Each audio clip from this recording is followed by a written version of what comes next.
She woke to the horrified gasp of 300 aristocrats. Clara's eyes snapped open, velvet pressed against her cheek. The scent of expensive cologne flooded her senses.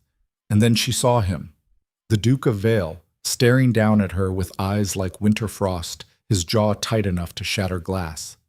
She'd fallen asleep, on his shoulder, at the opera. The entire theater was staring. What happened next would destroy her family, reshape the rules of London's elite, and prove that sometimes the most dangerous accidents are the ones that look like fate.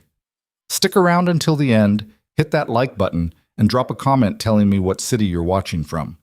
I want to see how far Clara's story travels. Clara Whitmore had never owned anything truly beautiful. The dress she wore tonight, midnight blue silk with delicate beading that caught the candlelight, belonged to Mrs. Patricia Hendricks, a client of her father's shipping business who'd taken pity on the merchant's daughter. The gloves were borrowed from her cousin Anne.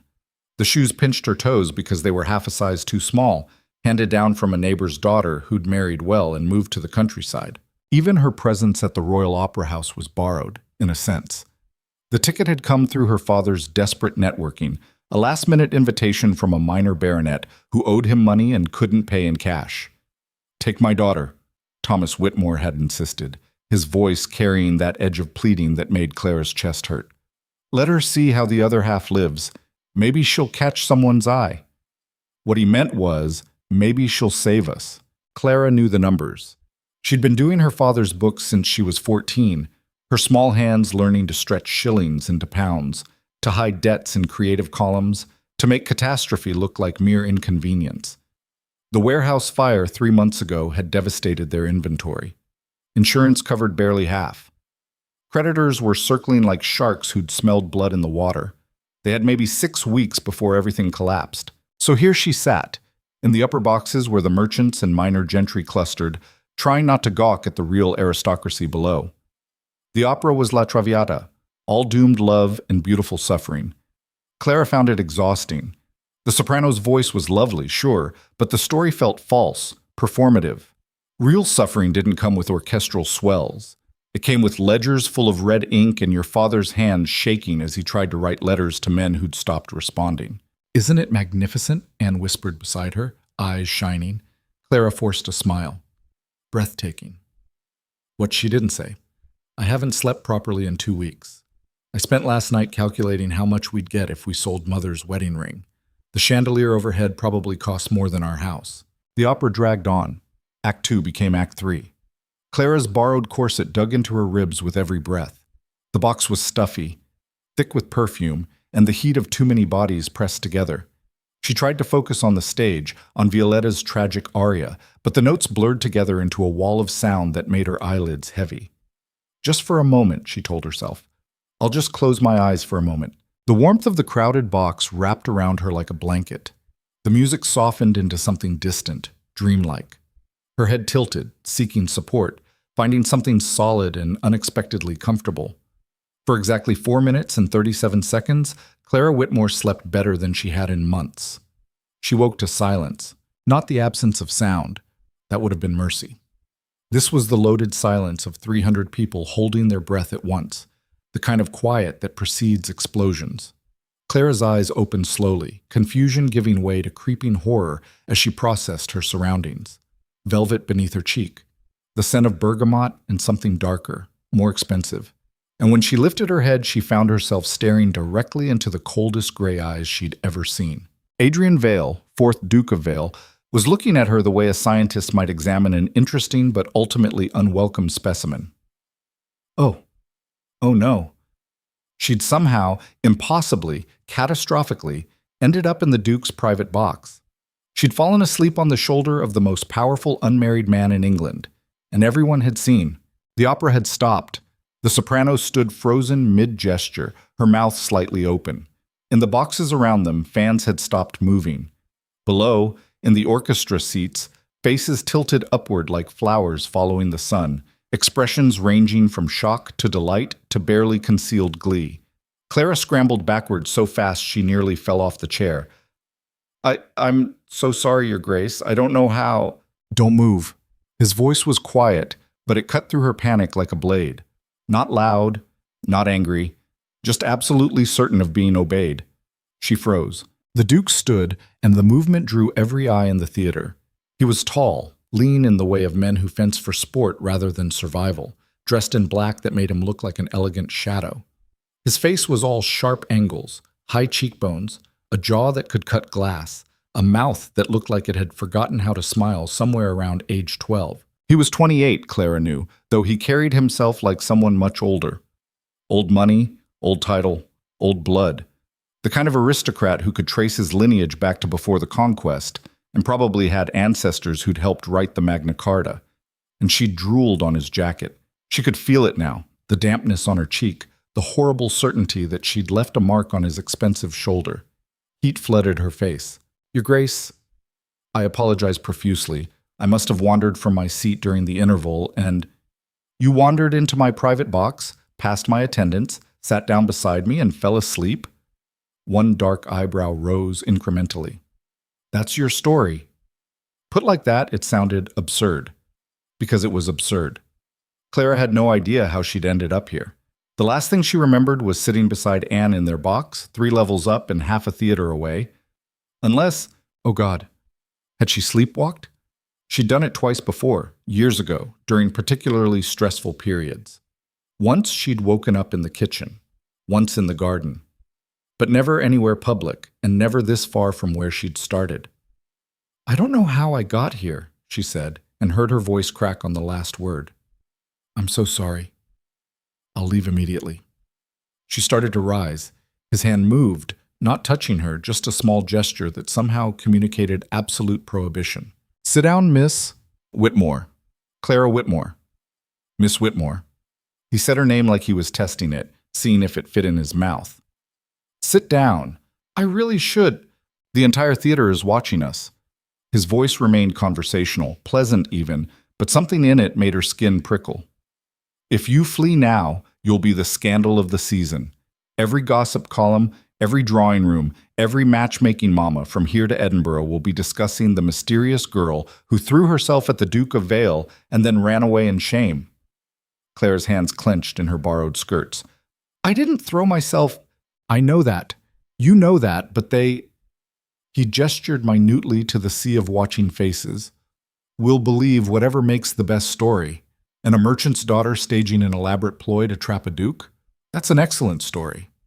Her stomach dropped. How did you know I'm a merchant's daughter? Your dress is 3 years out of fashion, but expertly maintained. Your gloves don't quite match. You have ink stains on your right middle finger that suggest you do your own correspondence. And you're sitting in Section C, Box 7, which is where the Hendricks family entertains business associates. His gray eyes never left her face. You're here on charity, Miss Whitmore, which means you can't afford a scandal. It should have felt like an insult. Instead, it felt like being dissected by someone who'd done it so many times they'd stopped thinking of their subjects as human. What do you want? Clara asked. Something flickered in his expression, there and gone so fast she might have imagined it. Surprise, maybe. Or respect. I want, he said slowly, to make this situation advantageous for both of us. Before she could respond, he turned to face the theater. The movement was deliberately theatrical, drawing every eye. Then Adrian Vale, Duke of Vale, master of 7 estates and advisor to the Queen herself, smiled. Clara had never seen him smile before. She didn't think anyone had. The society papers certainly never mentioned it. It transformed his face completely, made him look younger, warmer, almost human. It was also the most artificial thing she'd ever witnessed, like watching a statue try to mime emotion. Ladies and gentlemen, his voice carried effortlessly through the stunned silence, please forgive the interruption. I'd like to introduce you to Miss Clara Whitmore, a dear friend of the family who's been kind enough to tolerate my company this evening despite my admittedly lacking appreciation for the arts. The lie was so smooth, so absolutely delivered that Clara felt half the theater accept it before their brains could catch up. Shall we continue? Adrian gestured to the stage. The soprano blesser took the cue. The orchestra swelled back to life. The opera resumed as if nothing had happened. But everything had happened. Clara could feel it in the weight of eyes that never quite left their box, in the furious whisper of fans being deployed for urgent gossip sessions, in the way Anne was staring up at her from their original box with an expression of pure horror. "What?" Clara hissed under her breath. "Did you just do?" "I saved your reputation." Adrian settled back into his seat, his false smile evaporating like morning frost. "You're welcome." "By telling everyone I'm your friend? That's not saving me. That's making me part of whatever game you're playing." "Yes." He said it simply, like it was obvious. "Because you're already part of the game, Miss Whitmore. The moment you woke up on my shoulder, you became a piece on the board. The only question is whether you're a pawn or something more interesting." Clara's mind raced. This was insane. She should leave right now. Consequences be damned. Except he was right about the scandal. If she ran, if she made this into a scene, her family would be ruined. Her father's business partners would distance themselves. Creditors would call in debts immediately, smelling weakness. The warehouse fire had made them vulnerable. A social scandal would finish them. "Why are you doing this?" she asked. Adrian was quiet for a long moment, watching the stage with eyes that saw nothing. "Because I'm 30 in 18 months, and I'm running out of excuses." "Excuses for what?" "For not being married." "Oh." The Duke of Vale's unmarried status was legendary. Every season brought a fresh crop of debutantes aimed at him like artillery. Every matchmaking mother in England had tried and failed to secure him for a daughter. He attended exactly 3 social events per season, no more, no less, stayed for precisely 1 hour, danced with no one, and left before supper. The running joke in society was that the Duke would rather marry his horse than a human woman. "Your family's pressuring you," Clara guessed.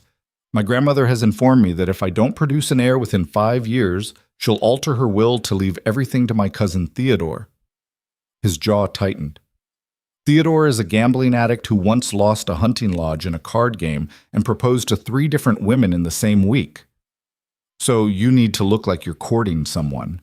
"I need to look like I'm seriously considering courting someone appropriate enough that my grandmother stops threatening to cut me off, but complicated enough that the courtship could justifiably take months to resolve." He glanced at her sidelong. "You need money and social rehabilitation. I'm proposing a trade." Clara's heart hammered against her ribs. "You want me to pretend to be courting you? I want you to be seen with me at select social events over the next few months. Let society speculate. Let my grandmother think I'm finally taking the marriage question seriously. In return, I'll ensure your father's business receives several lucrative contracts, enough to stabilize your finances. I'll also introduce you to society properly, which will increase your own marriage prospects considerably. And when it ends, we'll engineer a quiet, mutual parting. No scandal, no blame. You'll be the interesting girl who almost caught a duke, which is infinitely better for your reputation than the desperate merchant's daughter who threw herself at one." It was, Clara realized with creeping horror, a perfect plan. Cold, calculated, and perfectly designed to benefit them both while risking nothing. Except everything. Except her pride, her honesty, her entire sense of self. "I need to think about it," she said. "You have until the opera ends." Adrian's attention returned to the stage. "After that, you'll need to decide whether you're walking out of here as my guest or as tonight's cautionary tale." Clara sat in stunned silence, the opera swirling around her like a fever dream. On stage, Violetta was dying beautifully, sacrificing everything for love. In reality, Clara was calculating whether she could sacrifice her dignity for survival. The mathematics were brutal. Her father needed approximately £2,000 to cover immediate debts and replenish inventory. A good marriage might bring that, but finding one took time they didn't have. The Duke's contracts could buy them months, maybe a year. But pretending to court Adrian Vale? Entering a world where she didn't belong, playing a part in front of people who'd see through her immediately? She looked at him from the corner of her eye. He sat perfectly still, his face revealing nothing, watching the stage with the focus of someone who'd learned early that showing emotion was a weakness. What kind of man proposes a fake courtship to a stranger? A desperate one, she realized. Or a damaged one. Maybe both. The opera reached its crescendo. Violetta's final aria filled the theater with gorgeous manufactured grief. Clara made her decision. "I have conditions," she said quietly. Adrian's lips quirked. Not quite a smile, but close. "Of course you do." I won't lie to my family. My father needs to know this is an arrangement. Agreed. I control how I'm presented. I won't play the simpering debutante. I wouldn't ask you to. And when this ends, you write a letter of recommendation for my father's business. Something that will carry weight. Done. Adrian turned to look at her fully for the first time since she'd woken. Anything else? Yes. Clara met his cold gray eyes with her own. Don't expect me to fall in love with you. This is business. I'm not Violetta, and you're not Alfredo. We both know how this ends. For a moment, something shifted in his expression, a crack in the ice, quick and surprising. Then it was gone. Miss Whitmore, he said. I wouldn't dream of it. The opera ended to thunderous applause. The curtain fell. The lights came up, and Clara Whitmore, merchant's daughter, wearer of borrowed clothes and keeper of desperate secrets, stood up beside the Duke of Vale and let him guide her out of the box with his hand barely touching her elbow. The crowd parted like the Red Sea. Every eye followed them down the grand staircase, through the marble foyer, out into the cool London night where his carriage waited, black and gleaming and absolutely reeking of money. Your address? Adrian asked. Clara told him. He gave instructions to the driver, then helped her into the carriage with the kind of distant courtesy you'd show a business associate. They rode in silence through gaslit streets. Clara watched London slide by through the window, her London, the one of shop fronts and working people, gradually giving way to the quieter streets where families like hers lived on credit and hope. Tomorrow, Adrian said as the carriage slowed, my secretary will contact your father about the Merchant Association contract. It's a legitimate offer. He should accept it. He will. Clara gathered her borrowed skirts, preparing to exit.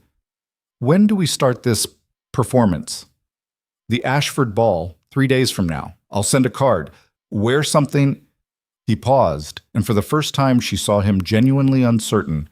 Wear something you feel comfortable in. It was possibly the kindest thing anyone had said to her all week.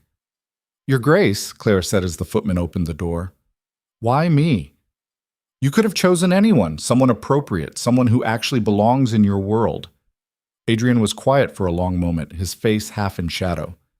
Because, he said finally, everyone else would have expectations. You just want to survive. I understand that. Clara stepped down from the carriage and didn't look back as it pulled away. Her father was waiting in the window, his face a mask of worry that melted into confusion as he saw her arrive in a duke's carriage. She had 3 days to explain, 3 days to convince him this was salvation, not catastrophe. 3 days before she walked into a world that would eat her alive if she showed even a moment of weakness. Clara touched her cheek, where the Duke's jacket had left the faintest scent of bergamot and cold winter mornings. This is business, she reminded herself, just business. But as she walked into her house and saw her father's hopeful, desperate face, she wondered which of them she was lying to, him or herself. The Ashford Ball was 3 days away. Clara spent 2 of them in a panic that felt like drowning. Her father had accepted the Duke's contract with shaking hands and tears in his eyes, not asking questions Clara couldn't answer. Anne had descended on their house with her mother in tow, bringing fabric samples and a dressmaker who looked at Clara like she was a particularly challenging puzzle. The Duke of Vale, Mrs. Hendricks kept saying, like she was testing the words. Well? Well? Well? Well? Clara endured the measuring and pinning in silence, her mind elsewhere. She was calculating, always calculating, the mathematics of social climbing, the economics of pretense, the probability of disaster. The dress they created was simple, pale gold silk with minimal ornamentation, elegant without trying too hard. It fit her properly, which was strange after years of altered hand-me-downs. When Clara looked at herself in the mirror, she saw someone who could almost belong. Almost. The night of the ball arrived too quickly and not quickly enough. Adrian's carriage came at 8. Clara descended the steps of her modest home in her new dress and old anxiety, climbing into luxury that still felt stolen. The Duke wore black again. Did he own anything else? And barely looked at her as she settled across from him. Rules, he said as the carriage lurched into motion. Don't apologize for existing. Don't volunteer information about your family's finances. If anyone asks how we met, say we were introduced by mutual friends at the opera. Keep your answers brief and confident. Don't be myself, basically. His eyes cut to her. Be exactly yourself, Miss Whitmore. Just the version that survived falling asleep on a duke. The Ashford mansion blazed with light, music spilling from every window. Carriages lined the circular drive, each one depositing women in dresses that cost more than Clara's house, and men who wore their wealth like armor. Clara's hands were shaking. Adrian noticed. Of course he noticed. Breathe, he said quietly. You've already done the hardest part. What part was that? You agreed to come. He stepped down from the carriage, then turned to offer his hand. Everything else is just theater. His hand was warm, solid, steadier than she expected. Clara took it and let him guide her up the steps, through the massive doors, into a world of crystal and candlelight and people who looked at her like she was something fascinating and possibly dangerous. The announcement came like a gunshot. His Grace, the Duke of Vale, and Miss Clara Whitmore. Conversation didn't stop. That would have been too obvious. But it stuttered, fractured, reformed around their presence like water around a stone. Adrian led her directly into the ballroom, his hand resting lightly on her back, proprietary without being possessive. Clara kept her chin up and her expression neutral, even as she felt hundreds of eyes dissecting her dress, her posture, her right to be here. Adrian? A woman materialized beside them, tall and sharp-featured with diamonds at her throat that could finance a small army. How unexpected. Aunt Beatrice. Adrian's voice cooled several degrees. Allow me to introduce Miss Clara Whitmore. Aunt Beatrice looked at Clara the way you might examine a stain on expensive fabric. Whitmore, I don't know that family. That merchants, Adrian said, and somehow made it sound like he was talking about explorers or scientists. People who did interesting, important work. Her father runs the largest shipping operation on the Thames. A complete exaggeration, but delivered with such casual authority that even Clara almost believed it. How industrious. Beatrice's smile didn't reach her eyes. And how did you two meet? The opera, Clara said, keeping her voice level. I have a terrible weakness for Verdi.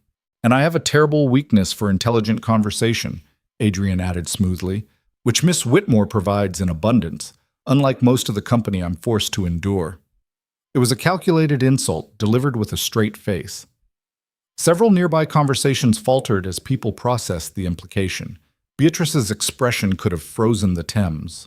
How delightful, she said, ice dripping from every syllable. I do hope you enjoy the evening, Miss Whitmore.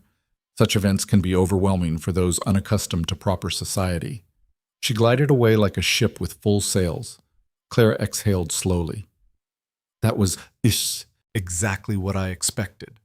Adrian's hand pressed slightly against her back, guiding her toward the edges of the ballroom. Beatrice has been trying to marry me to her daughter Caroline for 6 years. Your presence here is a direct threat. To a marriage that was never going to happen? To her ambitions, which are significantly more important to her than reality. They found a relatively quiet corner where Clara could press her back against silk wallpaper and try to remember how to breathe normally. How many people here hate me? She asked. Adrian scanned the room with the detachment of a general surveying a battlefield. Currently, 37 women who wanted to be standing where you are, 12 men who are wondering what you have that attracted my attention, and my entire family except possibly my youngest nephew, who's 6 and doesn't care about anything except horses. Wonderful. It gets easier. Does it? He looked at her directly then, and for just a moment the mask slipped. No, he admitted. But you get better at pretending it does. The orchestra struck up a waltz. Couples flowed onto the dance floor in a complicated choreography Clara had never learned. Growing up, she'd had lessons in basic ballroom dancing. Her mother had insisted before she died. But nothing like this. This was performance art. Every movement designed to display wealth and grace and breeding. We should dance, Adrian said. Clara's stomach dropped. I know the basic steps, but not like that. She gestured to the whirling perfection on display. Then we'll do basic steps with exceptional confidence. He held out his hand. Trust me. It was possibly the worst thing he could have said, because Clara didn't trust him, didn't trust the situation, didn't trust herself not to trip and fall and confirm everything these people already thought about merchants' daughters who reached above their station. But she took his hand anyway. Adrian led her onto the floor with the certainty of someone who'd been doing this since before he could walk. His hand settled at her waist, warm through the silk. Clara rested her hand on his shoulder and tried not to think about the 100 eyes tracking their every movement. "Look at me," he said quietly. "Not at them, just me." So she did. Up close, Adrian's gray eyes were less cold than complicated, layers of color like winter ice over deep water. He guided her through the steps with subtle pressure, compensating when she faltered, making her mistakes look intentional. "You're staring," she said after the second turn. "I'm selling the performance." "Is that all this is?" His expression flickered. "What else would it be?" Clara didn't have an answer to that. They danced through the whole waltz, and by the end, Clara had almost forgotten to be terrified. Adrian was a good partner, not because he was warm or charming, but because he was absolutely reliable. Every signal clear, every adjustment smooth, no surprises. When the music ended, he bowed precisely. Clara curtsied, remembering her mother's lessons from a decade ago. Applause rippled through the ballroom, polite, measured, revealing nothing. "You survived," Adrian murmured as he guided her off the floor. "Is that the goal? Survival?" "It's always the goal, Miss Whitmore." The rest of the evening blurred into a series of introductions, each more exhausting than the last. Clara met viscounts and baronets, aging dowagers and ambitious debutantes, men who looked at her like a curiosity, and women who looked at her like a threat. She kept her answers brief, her smile pleasant, her dignity intact, even when Lady Pemberton asked loudly if Clara's father was in trade, with the same inflection other people used for in prison. "Shipping," Clara said smoothly. "He believes in the dignity of work. Perhaps you've heard of the concept?" Adrian coughed into his hand. It might have been a laugh. Around midnight, he found her on a terrace, hidden behind a marble column, trying to massage feeling back into her feet. "Ready to leave?" he asked. 6 hours ago." "Then let's make an exit." They said their goodbyes to Lord and Lady Ashford, who looked thrilled to have hosted the Duke of Vale's apparent courtship debut. The carriage ride home was silent, except for the clatter of hooves on cobblestones. "You did well," Adrian said as they neared her street. "I didn't fall on my face or insult anyone too badly. That's hardly well. You held your ground against women who've been trained since birth to identify and destroy competition. You danced without apology. You made my Aunt Beatrice retreat in barely concealed fury." He paused. "That's not just well, Miss Whitmore. That's exceptional." Clara looked at him, this strange, cold man who'd pulled her into his world for reasons she still didn't fully understand. "Why do you really need me?" she asked. "You could have found someone appropriate, someone who actually belongs." Adrian was quiet for a long time, staring out at the darkened streets. "Because everyone who belongs," he said finally, "wants something from me.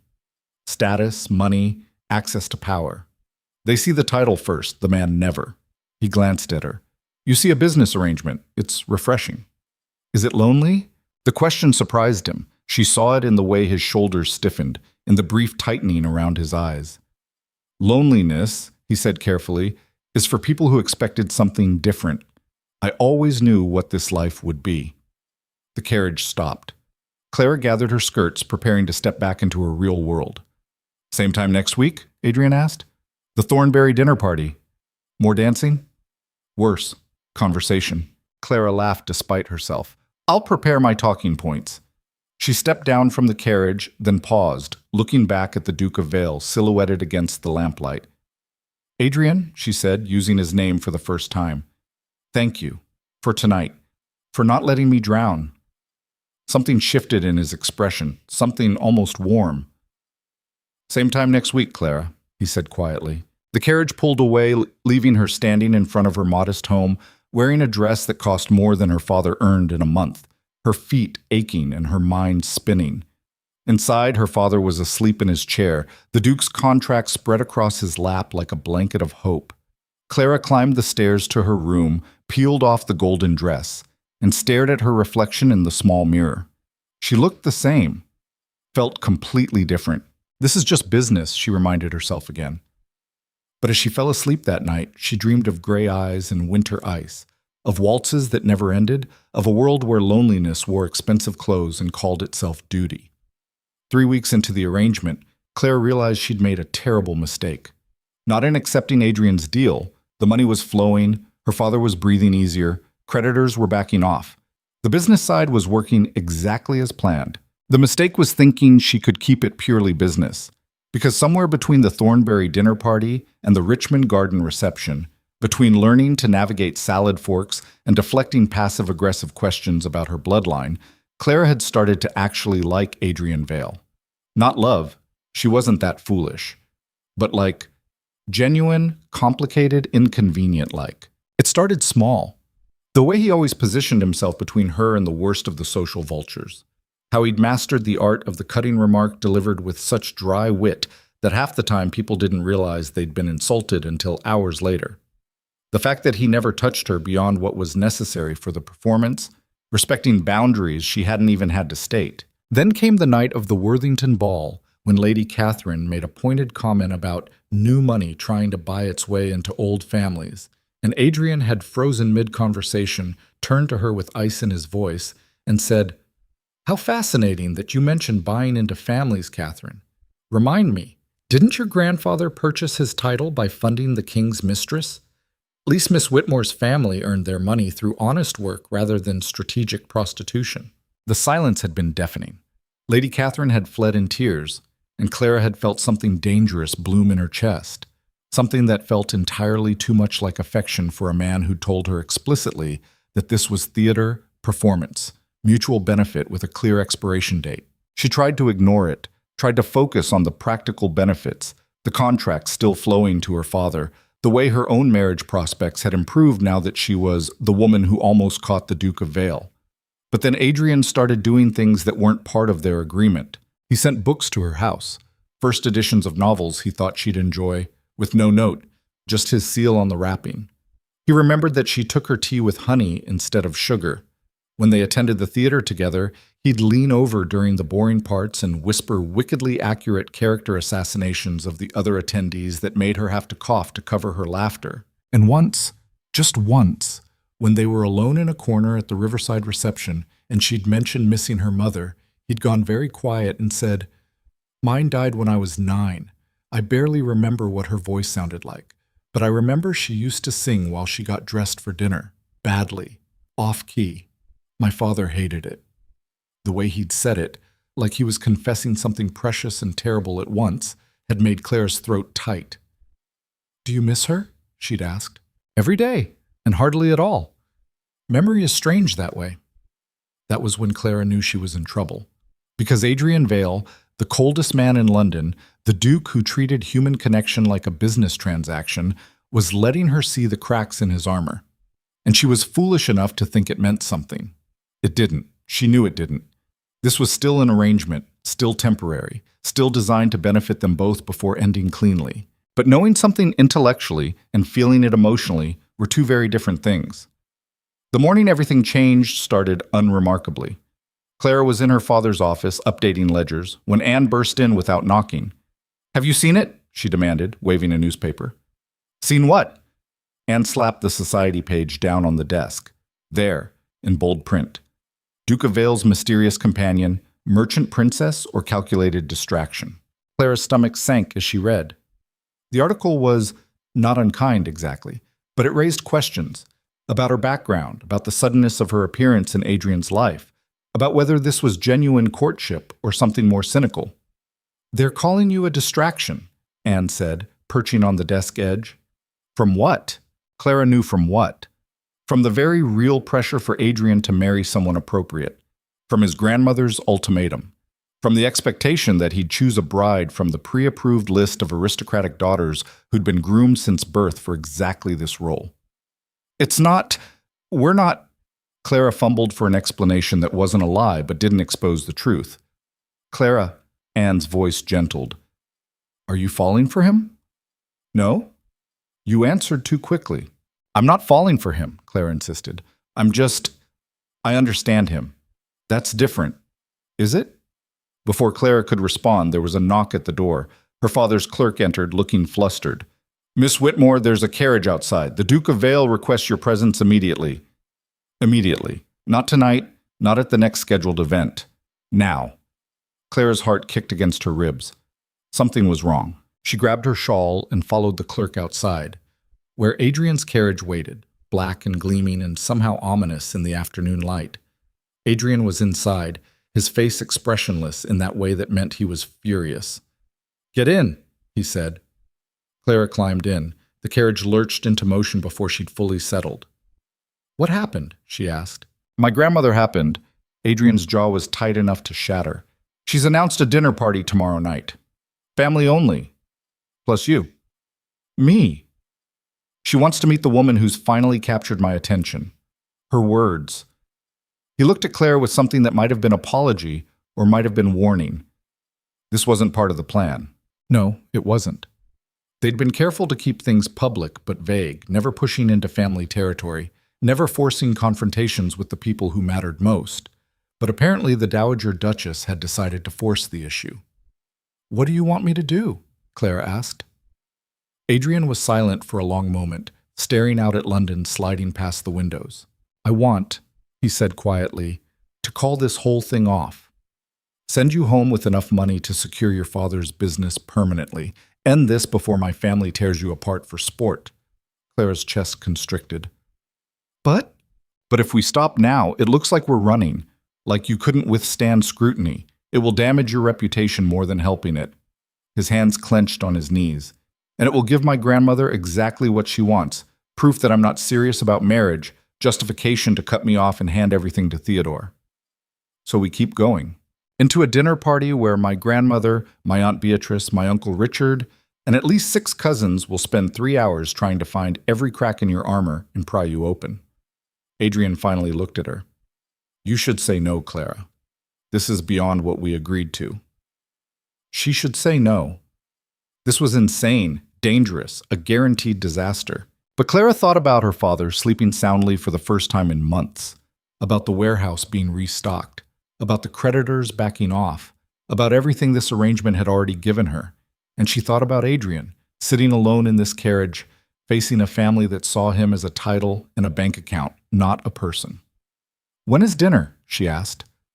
"Clara, what time tomorrow?" Adrian closed his eyes briefly. When he opened them, they held something Clara couldn't quite name.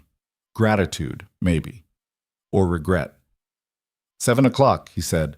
"And Clara, wear armor." She went home and tried not to panic. Anne helped her prepare, bringing over her best dress, deep burgundy with a high neck and long sleeves, elegant and conservative. They practiced conversation, rehearsed answers to invasive questions, built a fortress of etiquette around Clara's working-class origins. "Remember," Anne said, pinning up Clara's hair, "you're not there to impress them. You're there to survive them." "What's the difference?" "Impression requires them to like you. Survival just requires you to still be standing when it's over." Clara looked at her reflection, hair perfect, dress impeccable, face carefully composed into pleasant neutrality. She looked like someone who belonged. She felt like an imposter about to be exposed.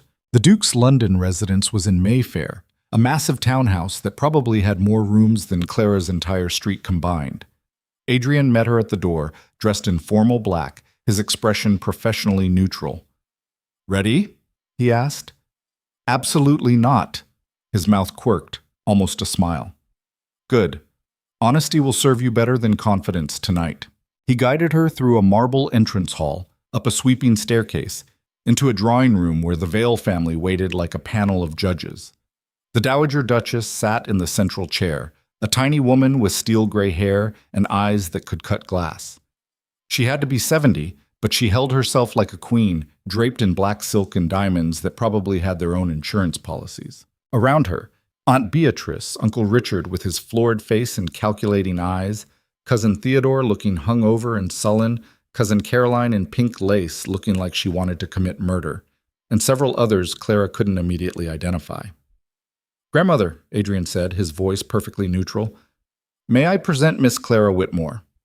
Every eye in the room locked onto Clara, like rifles finding their target. She curtsied, not too deep, not too shallow, exactly the right amount for her station meeting his. "Miss Whitmore," the Dowager's voice was surprisingly strong, "how delightful to finally meet the young woman who's managed what dozens have failed to accomplish."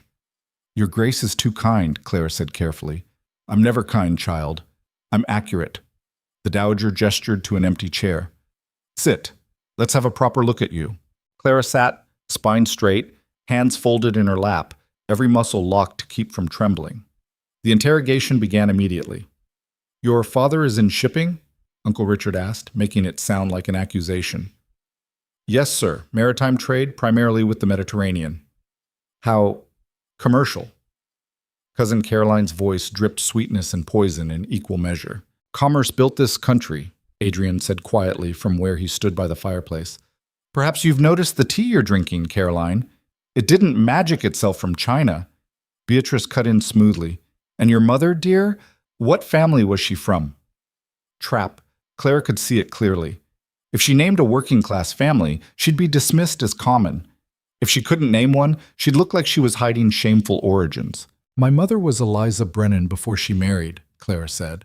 "Her father was a school teacher in Hampshire. She believed education was the greatest gift one could give a child, so I was reading Latin by age 8 and balancing ledgers by 12. "How practical." The dowager's eyes glittered. "Not much time for watercolors and pianoforte, I imagine." "I'm passable at piano," Clara admitted. "Terrible at watercolors. I have steady hands but no artistic vision." "And what do you imagine you bring to an alliance with my grandson, Miss Whitmore? No title, no connections, no fortune of your own." The room went silent. This was it. The real question, the one they'd all been circling. Clara could have deflected, could have said something modest and self-deprecating. Instead, she looked the Dowager Duchess directly in the eye and told the truth. "Honestly, nothing that would matter to most people in your position, Your Grace. I bring no political connections, no dowry worth mentioning, no family that would improve the Vale name." She paused. "What I do bring is the ability to see your grandson as a person rather than a title, to value his intelligence over his bank account, to understand that loneliness in a crowded room is worse than solitude by choice." Beatrice gasped. Theodore snorted into his drink. The Dowager's expression didn't change, but something shifted in her eyes. "You think my grandson is lonely, Miss Whitmore?" "I think," Clara said carefully, "that anyone would be lonely when surrounded by people who want things from them rather than simply wanting to know them." Adrian had gone very still by the fireplace. "And you want nothing from him?" The Dowager's voice was sharp. "I want his company, which he gives freely. I want conversation that challenges rather than flatters me. I want honesty over performance." Clara felt her control slipping but pushed forward anyway. "If you're asking whether I'm a fortune hunter, Your Grace, the answer is no. I'm a merchant's daughter who stumbled into an extraordinary friendship and has been trying not to ruin it through incompetence ever since. Friendship, not courtship, not romance. The truth, even though it cost her." The Dowager was quiet for a long, terrible moment. Then she laughed, a short, sharp bark of genuine amusement. "Well," she said, "at least you're not boring." Dinner was announced. They moved to a dining room that could seat 40 but felt intimate with only 9 of them. Clara was placed beside Adrian, which was both a relief and a torture. She could feel the tension radiating off him, see the tightness around his eyes that meant he was barely holding himself together. The meal was 7 courses of exquisite food Clara barely tasted. The conversation circled like sharks, testing, probing, looking for weakness. Cousin Theodore asked loudly if Clara knew which fork to use for fish. She used the correct one without comment. Caroline wondered aloud if Clara had seen the latest production at the Royal Opera. Clara described it in detail, including her opinion that the soprano had been technically perfect, but emotionally hollow. Uncle Richard questioned her knowledge of current political situations. Clara held her own, having spent years reading every newspaper she could get her hands on. But it was the Dowager who dealt the killing blow. Over dessert, she set down her spoon and looked at Clara with those cutting eyes. "Tell me, Miss Whitmore, do you love my grandson?" The room froze. Clara could feel Adrian stop breathing beside her. This was the moment, the trap she couldn't escape. If she said yes, they'd know she was reaching above her station, trying to trap a duke through emotion. If she said no, she'd humiliate Adrian and end any pretense of courtship. There was no right answer. So Clara told the truth. "I admire him greatly, Your Grace. I respect his intelligence and value his friendship more than I can properly express. Whether that constitutes love in the way you mean it, I honestly don't know." She met the Dowager's eyes. "I've never been in love before." I don't know what it's supposed to feel like. And you, Adrian? The dowager turned to her grandson. Do you love this girl? Adrian's face was a mask, revealing nothing, but his hand, hidden beneath the table, found Clara's. His fingers were cold, tense, trembling slightly. I value her more than anyone else currently in my life, he said quietly. Whether that's love or simply the first genuine connection I've made in a decade, I'm not qualified to say.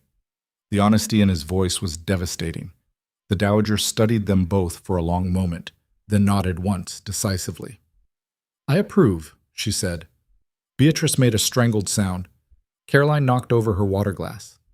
You what? Uncle Richard sputtered. I approve of Miss Whitmore.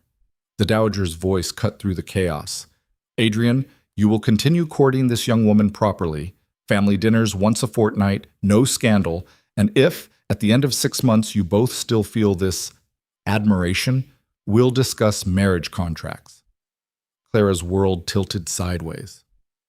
This wasn't the plan. This was the opposite of the plan. This was real. Grandmothers, Adrian started. Are you arguing with me, boy? No, ma'am. Good. The dowager rose, signaling the end of dinner. Miss Whitmore, welcome to the family. Try not to let them eat you alive. She swept out, leaving chaos in her wake. Beatrice cornered Clara near the door. This isn't over, she hissed. One mistake, one hint of scandal, and I'll make sure everyone knows exactly what you are. A merchant's daughter? Clara said calmly.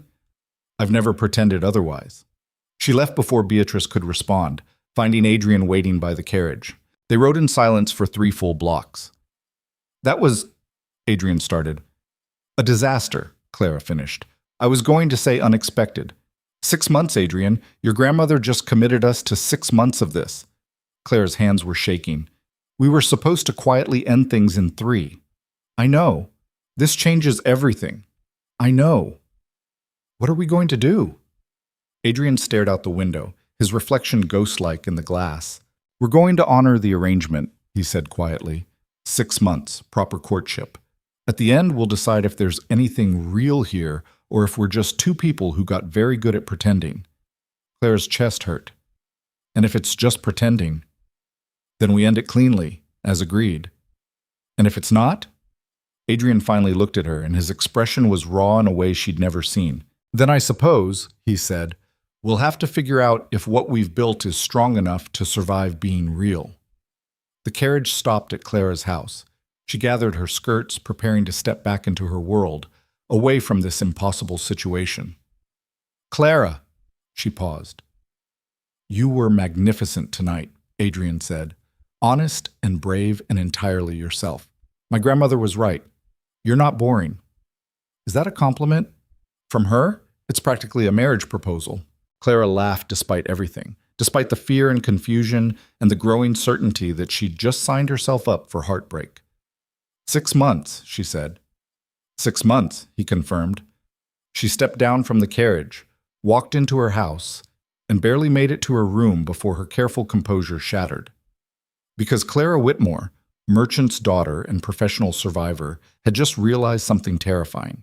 She wasn't pretending anymore. And she had no idea if Adrian was either. The morning after the dinner, Clara woke to find 3 things waiting on her doorstep. A bouquet of white roses with no card, a scathing editorial in the Morning Chronicle about social climbers corrupting ancient bloodlines, and an invitation to the season's most exclusive event, the Pemberton Masquerade Ball.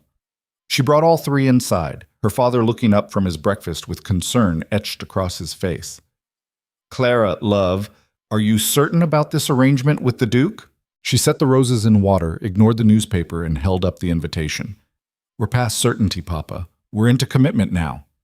Thomas Whitmore studied his daughter's face, the shadows under her eyes, the tightness around her mouth. That's not an answer. It's the only one I have. The next 2 weeks passed in a blur of strategic appearances. Adrian escorted her to the theater, where they sat in his private box, and she pretended not to notice the opera glasses trained on them instead of the stage. They attended a gallery opening, where Clara found herself genuinely enjoying the art, while Adrian stood beside her, offering dry commentary that made her forget they had an audience. That one looks like someone spilled their breakfast and called it impressionism, he murmured, nodding toward a canvas that was, indeed, mostly orange splatters. The artist is standing right behind you, Clara whispered back. I know. She'd buried her laugh in a cough, and the artist had stormed off in a huff, and Adrian's mouth had done that almost smile thing that was becoming dangerously familiar. But it was the small moments that undid her. The way he always positioned himself on the street side when they walked, an old-fashioned gesture of protection. How he'd started sending her books with passages marked, not love poetry, but philosophical treatises and political essays, things that challenged her mind. The fact that he never ever touched her beyond what was required for public performance, respecting boundaries she hadn't known she needed. And then there was the night at the Riverside reception when she'd overheard two women in the powder room. She's pretty enough, I suppose, but completely unsuitable. Mark my words, Catherine, he'll tire of her within a month. You think it's genuine? I heard it's all a performance to keep his grandmother off his back. Clara had frozen, one hand on the door handle, waiting for the lance of hurt. It never came, because she already knew it was a performance. That was the whole point. Except somewhere along the way, the lines had blurred so badly, she could no longer tell where the act ended and reality began. She'd walked back into the reception to find Adrian waiting, his expression unreadable. Ready to leave? He'd asked. Not yet. She'd taken his arm, felt him tense in surprise. Dance with me first. They'd waltzed while society watched, and Clara had let herself pretend, just for 3 minutes and 42 seconds, that this was real. That the man holding her actually wanted her there. That she wasn't just a convenient solution to an aristocratic problem. The music had ended. Adrian had bowed. And as they'd walked off the floor, he'd leaned close enough that she'd felt his breath against her ear. Whatever you're thinking, he'd said quietly, stop. Excuse me? You get this look, like you're calculating losses. His gray eyes had found hers. Stop keeping score, Clara. It's exhausting. She'd wanted to argue, wanted to tell him that calculating was how she survived, that keeping score was the only way she knew she wasn't drowning. Instead, she'd said, then stop reading my mind. I'm not reading your mind. I'm recognizing myself. That conversation had haunted her for days. The Masquerade ball arrived with all the subtlety of an invading army. The Pembertons spared no expense. Their ballroom dripped with crystal, silk, and enough flowers to bankrupt a small nation.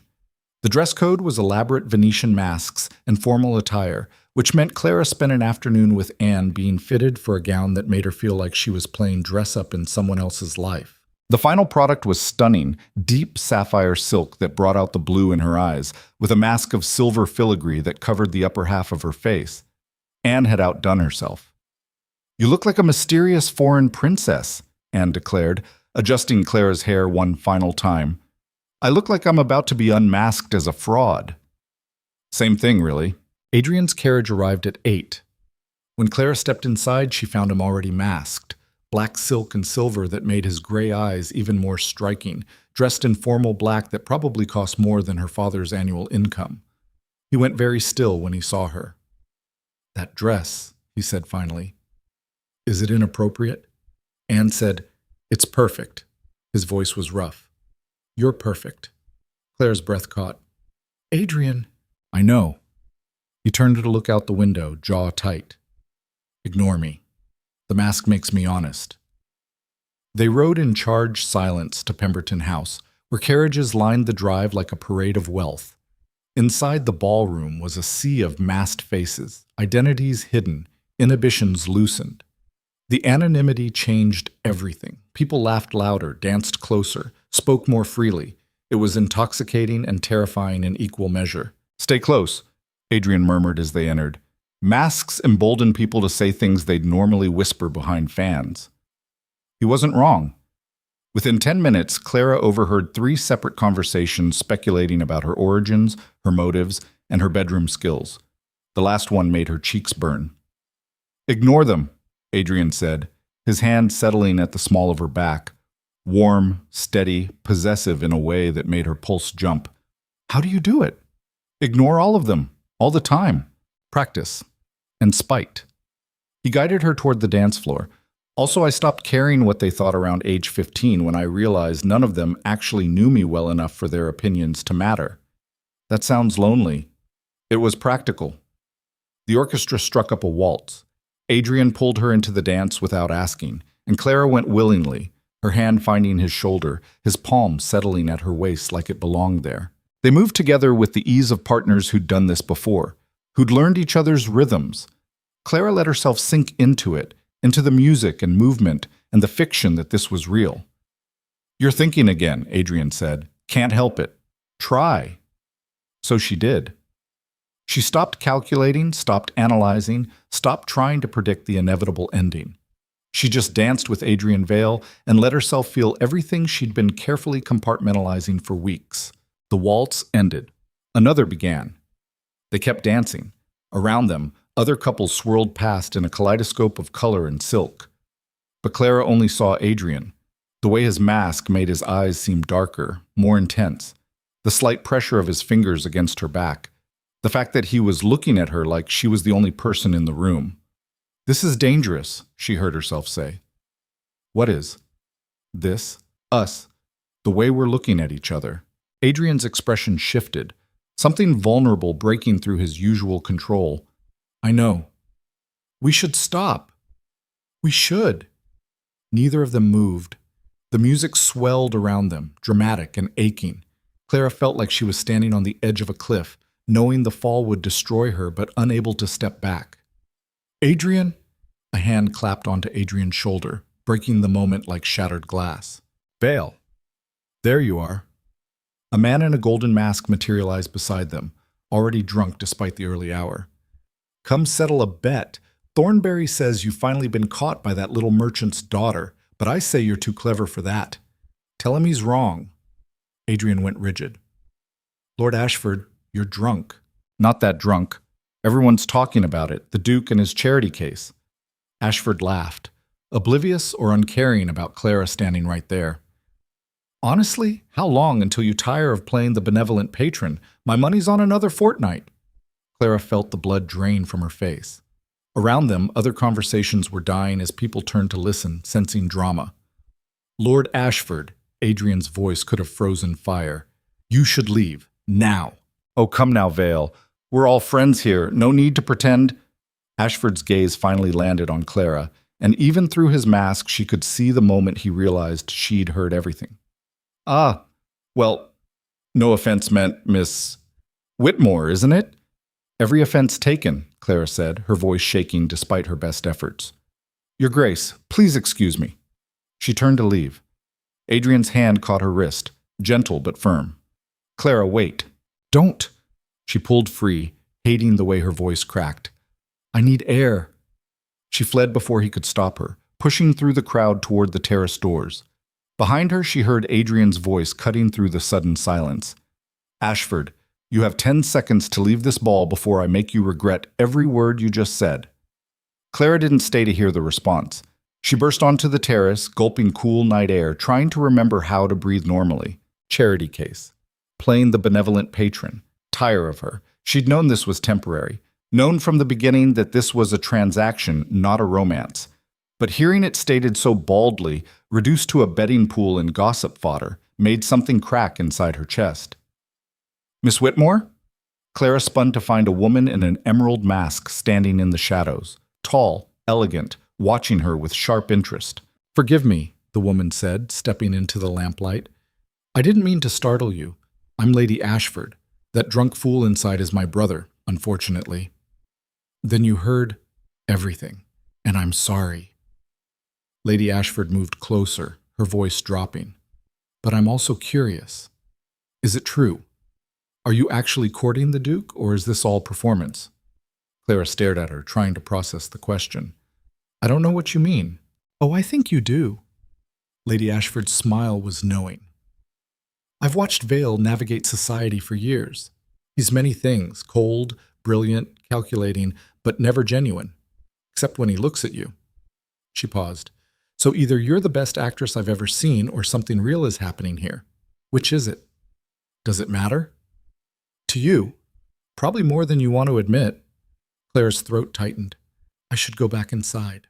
"He's tearing my brother apart verbally," Lady Ashford said conversationally. "Rather magnificently, actually. Vale's wit is legendary, but he's usually more controlled. You've rattled him. I haven't done anything. Exactly my point. Lady Ashford studied her with unsettling intensity. Be careful, Miss Whitmore. Men like Vale don't let people in easily. But once they do, they don't let go without a fight. And you don't strike me as someone equipped for that particular battle. You don't know me. I know enough. I know you're standing out here alone instead of inside demanding my brother apologize. I know you ran rather than making a scene. I know you're more afraid of feeling than fighting. Lady Ashford's voice gentled. I'm not trying to wound you. I'm trying to warn you. Of what? Of yourself, of him, of the fact that temporary arrangements have a nasty habit of becoming permanent if you're not careful. Before Clara could respond, the terrace doors opened and Adrian appeared, his mask pulled off, his expression thunderous. Clara. He saw Lady Ashford and stopped. Margaret. Adrian. Lady Ashford's tone was pleasant. I was just telling Miss Whitmore how thoroughly you eviscerated my brother. Well done. He deserved worse, undoubtedly, but perhaps you should check on your companion before you execute the entire Ashford line. She nodded to Clara. Good luck, Miss Whitmore. You'll need it. She swept back inside, leaving them alone. Adrian crossed the terrace in 3 strides, stopping just short of touching her. Are you all right? I'm fine. You're lying. Then stop asking questions you know the answers to. Clara wrapped her arms around herself, suddenly cold despite the mild night. He was right, wasn't he? This is all just playing house, pretending. Clara. No, let me finish. She forced herself to meet his eyes. I knew what this was from the beginning. A transaction. Mutual benefit with an expiration date. But somewhere along the way I forgot to keep my distance. And now Lord Ashford's making bets on when you'll tire of me, and Lady Ashford's warning me about battles I can't win. And I don't... Her voice broke. I don't know how to do this anymore.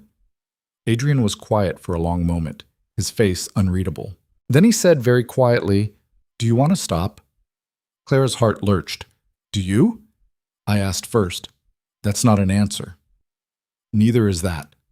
Adrian ran a hand through his hair, destroying its careful styling. Christ, Clara, I don't know what I want anymore. This was supposed to be simple, strategic, controlled. But you keep being honest when you should dissemble, vulnerable when you should protect yourself, genuine when everyone else is performing. Is that a criticism? It's an observation that terrifies me. He finally closed the distance between them, his hand settling on her shoulders. Because I'm supposed to keep this professional, keep my distance. Remember, this is temporary. But when Ashford called you a charity case, I wanted to break his jaw. When you ran, I followed without thinking. And when you asked if I want to stop, he stopped, jaw clenching. What? Clara whispered. The honest answer is no. I don't want to stop. I want to keep seeing you, talking to you, dancing with you. I want to keep sending you books and hearing your opinions. I want... He cut himself off. But what I want isn't relevant. What matters is what's best for both of us. Clara's hands came up to rest against his chest. She could feel his heart racing beneath her palms. And what is best for both of us? Ending this before it gets more complicated. It's already complicated. Then ending it before we do real damage. Clara looked up at him, this cold, brilliant, damaged man who'd accidentally become someone she cared about, who looked at her like she mattered, like she was more than her station or her usefulness. I don't want to stop, she heard herself say. Adrian's eyes closed briefly. Clara, I know it's foolish. I know it goes against our agreement. I know it makes me vulnerable to exactly the kind of hurt we were supposed to avoid. But I don't want to stop seeing you. The words tumbled out before she could stop them. I like who I am when I'm with you.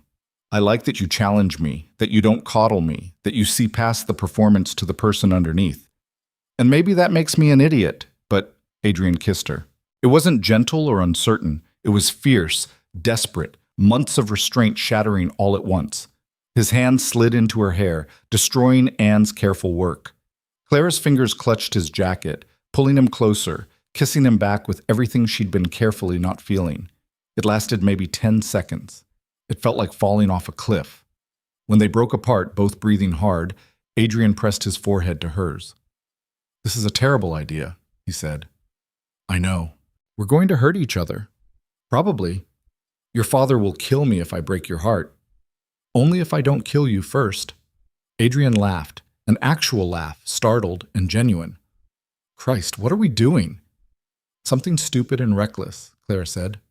Apparently.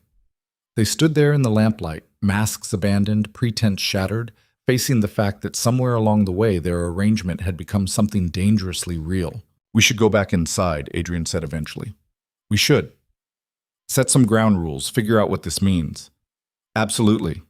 Neither of them moved. Finally, Clara stepped back, smoothing her ruined hair with shaking hands. Tomorrow. We'll figure everything out tomorrow. Tomorrow, Adrian agreed. They retrieved their masks, restored some semblance of composure, and walked back into the ballroom together. The party had reached its peak, music loud, laughter louder, inhibitions thoroughly drowned in champagne. Lord Ashford was nowhere to be seen. Lady Ashford caught Clara's eye from across the room and raised her glass in a small, knowing salute. The rest of the night passed in a blur. Clara danced with Adrian twice more, each waltz charged with new electricity. They spoke to various aristocrats, maintaining their public performance while everything private had shifted. But Clara couldn't shake the feeling that they'd crossed a line they couldn't uncross, that by admitting their feelings, by kissing on that terrace, they'd fundamentally changed the nature of their arrangement in ways neither of them fully understood yet. It was nearly midnight when Beatrice materialized beside them, her mask not quite hiding her expression of barely concealed fury. Adrian, dear nephew, might I have a word? It wasn't a request. Adrian's jaw tightened, but he nodded. Clara, would you excuse me for a moment? Of course. She watched him follow Beatrice to a quiet corner, their body language screaming confrontation even from across the room. Clara couldn't hear the conversation, but she could see Adrian's expression growing colder with each word his aunt spoke. Trouble in paradise? Clara turned to find Cousin Theodore leaning against a pillar, drink in hand, mask askew. Theodore. Clara. He pushed off the pillar, swaying slightly. You know, you're either very clever or very stupid. I haven't decided which. I wasn't aware I needed your assessment. Clever would be playing Adrian for contracts and connections, then moving on to someone actually marriageable. Stupid would be actually falling for the coldest bastard in London. Theodore studied her with bloodshot eyes. So which is it? That's none of your business. Everything involving Adrian's potential heirs is my business, sweetheart, because if he doesn't produce one, I inherit. And I'd very much like to inherit. He leaned closer, alcohol sharp on his breath. So whatever game you're playing, I suggest you lose. Quickly. Clara's spine straightened. Are you threatening me? I'm advising you. There's a difference. Theodore's smile was ugly. You don't belong here, Clara. Everyone knows it. It's only a matter of time before Adrian remembers it too. Save yourself the humiliation and leave now, while you still have some dignity intact. Theodore. Adrian's voice cut through the noise like a blade. He stood behind his cousin, expression absolutely glacial. Walk away, now, before I forget we're family. Theodore held up his hands in mock surrender. Just making conversation, cousin. No harm meant. Everything you do causes harm. It's your primary talent. Adrian's hand found Clara's elbow. We're leaving. He guided her toward the exit without another word, his grip gentle but his posture radiating fury. They collected her wrap, climbed into his carriage, and pulled away from Pemberton House in tense silence. Clara waited until they'd gone 3 blocks before speaking. What did Beatrice say to you? Nothing I haven't heard before. Adrian.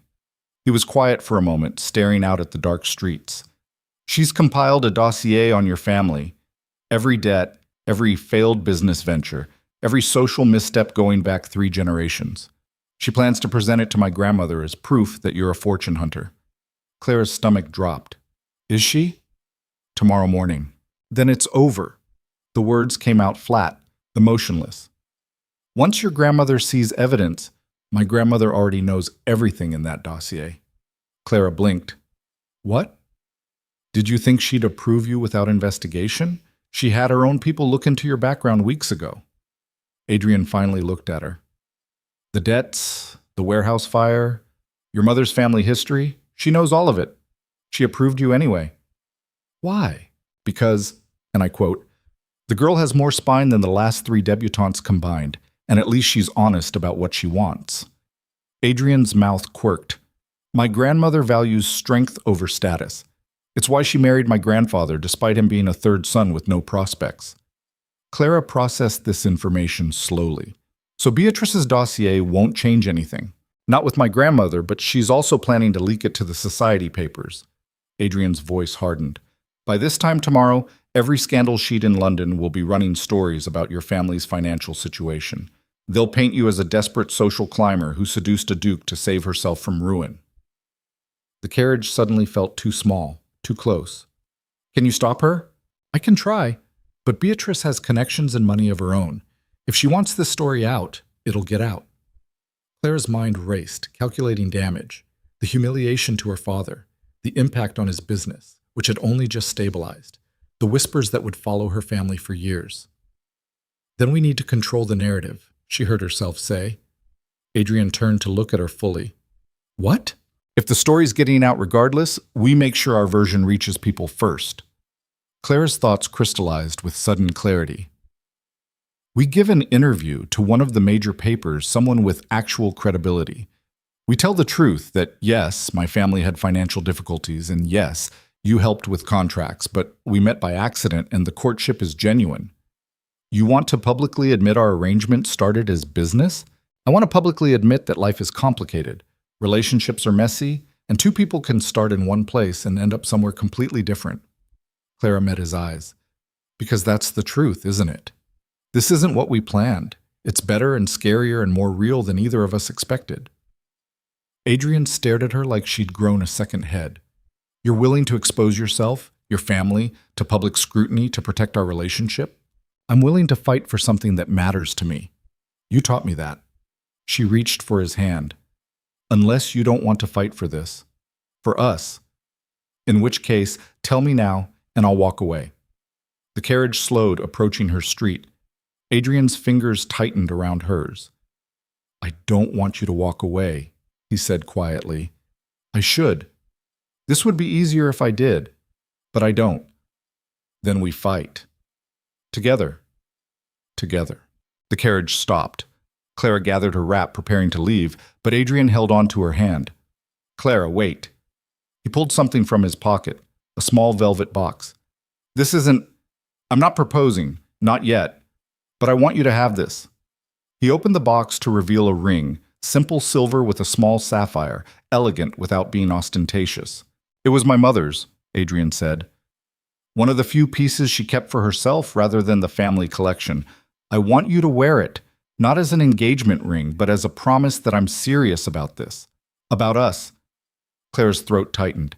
Adrian, if you want it, he added quickly. No pressure. I need you to know that whatever happens tomorrow, whatever Beatrice does or the papers print or society says, I'm not running. I'm choosing this. Choosing you. Clara took the ring with shaking hands and slipped it onto her right hand. It fit perfectly. I'm choosing you too, she whispered. They sat there in the stopped carriage, holding hands like teenagers, faces close enough that Clara could count his eyelashes. This is going to get worse before it gets better, Adrian said. I know. Society's going to tear us apart. Let them try. He kissed her again, softer this time, tender instead of desperate, a promise instead of a confession. When Clara finally climbed down from the carriage and walked into her house, her father was waiting with a newspaper in his hands and fear in his eyes. Clara, love, what's this about Lord Ashford making bets on when the Duke will tire of you? The early edition. Of course. Clara looked at the ring on her finger, felt the ghost of Adrian's kiss on her lips, and straightened her shoulders.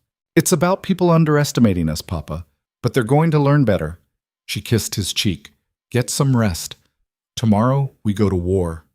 She climbed the stairs to her room, where Anne was waiting with wide eyes and a dozen questions. Clara told her everything. The kiss, the ring, Adrian's mother, Beatrice's dossier, their plan to control the narrative. You're insane, Anne said when she finished. Probably. You're going to get hurt. Maybe. But you're doing it anyway. Clara looked at the ring catching lamplight. Thought about gray eyes and almost smiles and a man who'd learned to trust her enough to be honest. Yeah, she said, I am. Because Clara Whitmore, merchant's daughter and professional survivor, had finally found something worth more than survival. She'd found someone worth fighting for. And tomorrow, the real battle would begin. The war started at breakfast. Clara was halfway through her toast when her father burst into the dining room waving 3 different newspapers, all featuring variations of the same headline, Duke's Dalliance, Fortune Hunter ensnares Vale heir. They're calling you a schemer, Thomas said, his hands shaking as he spread the papers across the table. They're saying you manipulated your way into his life, that the whole opera incident was staged, that I'm using you to secure business contracts. Papa, sit down. Clara's voice was calmer than she felt. We knew this was coming. Knowing and seeing are different things, love. He sank into a chair, suddenly looking every one of his 53 years. They're dragging our name through the mud. The Hendricks already sent word they're terminating our shipping contract. Said they can't be associated with social scandal. Clara's stomach clenched, but she kept her expression neutral. We'll survive the Hendricks. We've survived worse. Have we? Her father's eyes were desperate. Clara, maybe you should step back from this. From him. Before it destroys everything we've built. Before she could answer, there was a sharp knock at the door. Their maid appeared, looking flustered. Miss Whitmore, there's a gentleman here to see you. Says he's from the London Observer. Clara and her father exchanged glances. Show him in, Clara said. The reporter was young, maybe 30, with ink-stained fingers and the eager expression of someone who smelled a story. He introduced himself as Mr. James Wickham and got straight to business. Miss Whitmore, I'll be direct. I'm here to offer you an opportunity to tell your side of the story before the narrative gets away from you entirely. And why would the Observer want my side? Clara asked carefully. Because my editor believes in facts over gossip, and because the Duke of Vale's secretary contacted us personally this morning, requesting we speak with you. Wickham pulled out a notepad. So, is it true your family was facing financial ruin when you met His Grace? Clara felt her father tense beside her. This was the moment. She could deflect, minimize, protect their privacy. Or she could do what Adrian had done on that terrace and choose honesty over safety. Yes, she said clearly. We had a warehouse fire 3 months ago. Insurance didn't cover the full loss. We were struggling. Wickham's pen moved rapidly. And is it true the Duke provided business contracts to help stabilize your father's company? Yes. In exchange for your companionship? In exchange for appearing with him at social events to deflect pressure from his family regarding marriage? Clara met Wickham's eyes steadily. It was a business arrangement, initially. Initially? Wickham leaned forward. Meaning it changed? Meaning 2 people spent time together and discovered they actually liked each other. Novel concept, I know. A smile flickered across Wickham's face. The society papers are calling you a fortune hunter. What's your response? That fortune hunters don't wear borrowed dresses to the opera or fall asleep from exhaustion in public. That if I'd been scheming to trap a duke, I would have chosen a much more elegant entrance than drooling on his shoulder in front of 300 witnesses. Clara's voice hardened. I'm a merchant's daughter who got caught up in something bigger than herself. I won't apologize for trying to save my family from ruin, but I also won't pretend that's all this is anymore. You're saying you have genuine feelings for the Duke? Clara touched the ring on her right hand, Adrian's mother's ring, which she'd barely stopped looking at since last night. I'm saying that real life is messier than society wants to admit, that sometimes things start as one thing and become another, that Adrian Vale is the most intelligent, infuriating, complicated man I've ever met, and yes, I care about him, deeply. Her father made a small sound beside her. Wickham's pen flew across the page. And the Duke? Does he share these feelings? You'll have to ask him that yourself. I intend to. He's granted me an interview this afternoon. Wickham closed his notepad, his expression thoughtful. Miss Whitmore, I'll be honest. This story is going to run with or without your cooperation, but I appreciate your candor. It's refreshing in a world of carefully crafted lies. After he left, Clara's father turned to her with an expression she couldn't quite read. Clara, love, do you actually care for him? The Duke? She looked at her hands, work roughened despite her recent elevation, still carrying ink stains from yesterday's ledger work. Not the hands of a duchess. Not the hands of someone who belonged in Adrian's world. "Yes," she said quietly. "I do. I know it's foolish." "It's not foolish if it's real." Thomas reached across the table to squeeze her hand. "Your mother would have liked him, I think. She always said the best marriages were between people who challenged each other." Clara's throat tightened. "You think she would have approved of all this chaos?" "I think she would have told you to fight for what matters and ignore the rest." He stood, kissed the top of her head. "So fight, love. We Whitmores are survivors. We don't back down just because things get hard." The afternoon brought a dozen roses with Adrian's card. Courage. The evening brought a summons from the Dowager Duchess. Clara arrived at the Vale townhouse at 7 to find the drawing room filled with family members, all looking at her like she was a specimen in a jar. Adrian stood by the fireplace, his expression carefully neutral, but she saw tension in the set of his shoulders. The Dowager sat in her usual chair, the day's newspapers spread across her lap like evidence at a trial. "Miss Whitmore," she said without preamble, "sit down. We have matters to discuss." Clara sat, spine straight, hands folded. Across the room, Beatrice wore a smile that could cut glass. "These articles," the Dowager tapped the newspapers, "paint you as a calculating social climber who seduced my grandson for financial gain. I assume you've read them?" "Yes, Your Grace." "And your response?" "That they're partially correct. I did need financial help. Adrian did provide it. But the conclusion they've drawn, that I'm a fortune hunter, is false." Beatrice snorted delicately. "How convenient!" "Beatrice, you'll speak when I ask you to speak," the Dowager said sharply. Her attention returned to Clara. "You gave an interview to the Observer. Quite honest, I'm told. Perhaps too honest." "I prefer truth to carefully crafted fiction, Your Grace." "Even when truth damages your position?" "Especially then. Lies fall apart. Truth just sits there being uncomfortable until people adjust to it." Something flickered in the Dowager's expression. It might have been approval. "Adrian," she said, not looking away from Clara, "do you love this girl?" The room went silent. Clara felt her heart stop. They'd never discussed love. Not explicitly. Feelings, yes. Attraction, certainly. But love was a word neither of them had been brave enough to use. Adrian's gray eyes found hers across the room. For a long moment, he said nothing. Then, "Yes," Beatrice gasped. Uncle Richard coughed into his drink. Caroline looked like she'd been slapped. "I love her," Adrian continued, his voice gaining strength. "She's brilliant and honest and brave enough to call me on my nonsense. She makes me laugh. She makes me want to be better. She sees me, the actual person beneath the title, and chooses me anyway." He paused. "So yes, grandmother, I love her." Clara couldn't breathe, couldn't think, could only stare at Adrian while her heart tried to beat its way out of her chest. The Dowager studied them both with sharp eyes. "And you, Miss Whitmore? Do you love my grandson?" Clara's voice came out barely above a whisper. "Yes." "Even knowing that marrying him means a lifetime of this?" The Dowager gestured to the newspapers, to the hostile family members, to the entire complicated mess. "Society will always question your place. There will always be those who see you as lesser, as opportunistic, as unworthy. I'm already unworthy by their standards, Your Grace. I'll never have the right bloodline or the proper training or the childhood memories of summer estates. But I can give Adrian honesty when everyone else gives him performance. I can give him partnership when everyone else offers submission. And I can give him someone who loves him for who he is, not what he represents." Clara's hands clenched in her lap.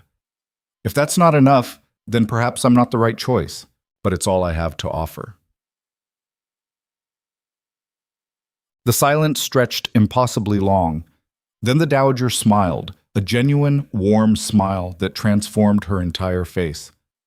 "Well said, child. Well said indeed." She stood, and everyone in the room immediately rose with her. "Adrian, you have my blessing to marry Miss Whitmore. We'll announce the engagement at the end of the season. Beatrice, Richard, you will support this union publicly or find yourselves cut from the family entirely. Are we clear?" Beatrice's face went purple. Mother, you cannot be serious. I'm always serious, and I'm the one who controls the family trusts. So unless you'd like to discover exactly how expensive your lifestyle has been, I suggest you accept this gracefully. The dowager turned to Clara. Welcome to the family, my dear. Try not to let them destroy you. She swept out, leaving chaos in her wake. Beatrice cornered Clara near the door. This isn't over, she hissed. Blessing or not, you don't belong here, and I will make sure everyone knows it. You already tried that, Clara said evenly. The newspapers, the dossier, the gossip. You threw everything you had at me. I'm still standing. For now. Adrian appeared at Clara's elbow. Aunt Beatrice, I believe you were just threatened with financial ruin. Perhaps you should focus on that rather than harassing my future wife. Future wife? The words sent electricity down Clara's spine. Beatrice stormed off.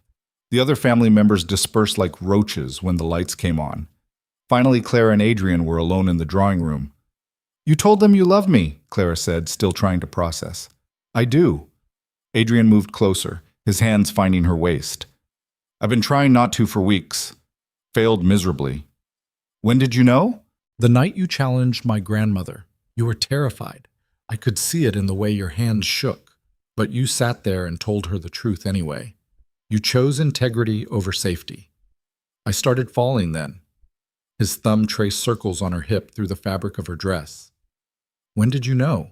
When you defended me against Ashford, when you sent me books, when you looked at me like I was the only person in the room. Claire's hands came up to rest on his chest. When you gave me your mother's ring. About that. Adrian reached into his pocket, pulled out another box. This is the actual ring I want you to wear. He opened it to reveal a stunning emerald surrounded by diamonds, set in platinum. It was the kind of ring that made a statement, that declared ownership and commitment in ways subtle silver bands never could. Adrian, it's too much. I know. But my grandmother would have my head if I proposed with anything less than a family heirloom. He pulled the ring from the box. Clara Whitmore, will you marry me? Will you take on a cold bastard with too much money and not enough emotional intelligence? Will you walk into a lifetime of people questioning whether you belong? Deal with my impossible family, and let me love you despite being terrible at showing it. Clara's vision blurred with tears. That's the worst proposal I've ever heard. It's the only one you're getting. Then yes, I'll marry you. Adrian slipped the ring onto her left hand and Clara stared at it. This physical proof that she was engaged to a duke, that her merchant's daughter life was about to change irrevocably. Your father's going to kill me for not asking his permission first, Adrian said. My father's going to cry and then probably ask for investment advice. They stood there in the empty drawing room, holding each other, and for the first time in weeks, Clara felt something like peace. It lasted exactly 12 hours. The next morning's papers carried the Observer interview, both Clara's and Adrian's portions, printed side by side. It was fair, honest, and painted them as two people navigating complicated circumstances with more integrity than grace. It didn't matter. By noon, 3 different gossip columns had published rebuttals, claiming the interview was rehearsed, that Clara had been coached, that the whole thing was an elaborate scheme to force the dowager's hand. By 2 o'clock, someone had leaked the details of Thomas Whitmore's financial records, including debts Clara had thought were private.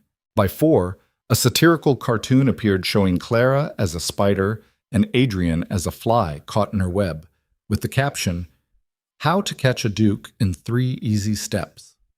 Anne brought the cartoon to Clara's house, her face pale. They're destroying you, she said, spreading it across the table. They're not even pretending to be subtle anymore. Clara stared at the cruel caricature, herself drawn with exaggerated features, grasping hands, a mercenary expression. It was vicious and effective and designed to reduce her to a punchline. It's Beatrice, Clara said quietly. She promised it wasn't over. What are you going to do? I don't know. But she did know. Deep down, in the part of herself that had always been brutally honest, Clara knew exactly what she had to do. She had to leave. Not permanently, not forever. But she had to step back, let the scandal die down, give Adrian space to exist without being constantly associated with her particular brand of chaos. The realization hit like a physical blow. She loved him. She wanted to marry him. But loving someone sometimes meant protecting them from yourself. That evening, when Adrian arrived to take her to dinner, Clara was waiting with her decision already made. "We need to talk," she said, before he'd even fully entered the house. Something in her tone made him go still. "What happened?" "Nothing. Everything. I don't know." Clara gestured to the table where the day's papers were spread out like evidence. "This isn't dying down, Adrian. It's getting worse. And as long as we're together publicly, it's going to keep getting worse. So we ignore it." "You can't ignore this." She picked up the cartoon, held it out. "Look at what they're doing. Look at how they're painting me. How long before this starts damaging your business relationships? Your political connections? Your family's reputation beyond repair?" "I don't care about any of that." "But I do." Clara's voice cracked. "I care about you having to defend me constantly. I care about your grandmother being questioned about her judgment. I care about your family being torn apart because you chose me." Adrian crossed the room in 2 strides, his hands framing her face. "Clara, listen to me." "No, you listen." She pulled away, needing distance to get through this. "I love you. You know I love you. But maybe love isn't enough when the cost is this high." "What are you saying?" Clara forced herself to meet his eyes. "I'm saying we should postpone the engagement announcement. Step back from public appearances. Give society time to forget about me." "Absolutely not." "Adrian?" "No." His voice was steel. "I'm not hiding you. I'm not pretending you don't exist because some vicious gossips are enjoying themselves. We already tried cautious and strategic. It didn't work. So now we do the opposite." "Which is what?" "We get married. Now. This week. We don't wait for the end of the season or for scandal to die down.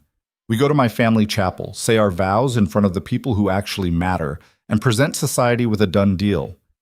Clara stared at him. "You've lost your mind." "Probably. But I'm not losing you." Adrian's hands clenched at his sides. "Clara, they want you to run. Beatrice, the gossips, everyone invested in the status quo. They're banking on you deciding you can't handle the pressure. They're waiting for you to prove them right about merchants' daughters not belonging. Don't give them that satisfaction." "This isn't about satisfaction. It's about survival." "Then survive with me, not by running from me." Clara felt tears threatening.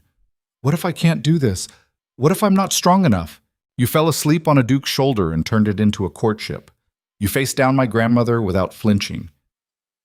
You told a reporter the truth when lying would have been easier. You're the strongest person I know." Adrian moved closer, his voice dropping. "But if you want to leave, if you genuinely believe we're wrong for each other, I won't stop you. I'll let you go. Just don't leave because you're afraid of fighting. We're better than that." Clara looked at him. This man who'd learned to trust her enough to be vulnerable, who'd defended her against his own family, who was currently proposing they accelerate their entire timeline just to avoid giving their enemies ammunition. "You're insane," she whispered. "Is that a yes?"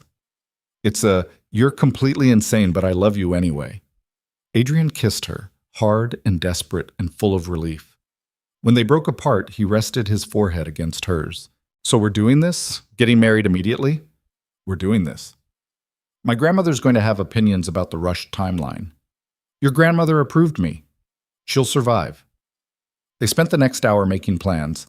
A small ceremony at the Vale family chapel. Immediate family only, no announcement until after the fact. It was rushed and imperfect, and nothing like the elaborate society wedding everyone would expect.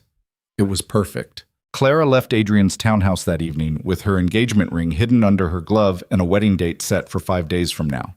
Her head was spinning, her heart racing, her every instinct screaming that she was making a terrible mistake. But sometimes terrible mistakes were the only honest choice. She was halfway home when the carriage stopped abruptly. Clara looked out the window to see another carriage blocking the road. Expensive, black, anonymous. The door opened. Beatrice climbed out. Clara's stomach dropped, but she stepped down from her own carriage, meeting her future aunt-in-law on the dark street. "Lady Beatrice, what an unexpected encounter. Spare me the pleasantries." Beatrice's face was hard in the lamplight. "I know what you're planning. The rushed wedding, the fait accompli strategy. Very clever." "I don't know what you're talking about." "Don't insult my intelligence. Adrian's secretary let it slip to my maid, who reported to me within the hour." Beatrice stepped closer. "You can't actually believe this will work.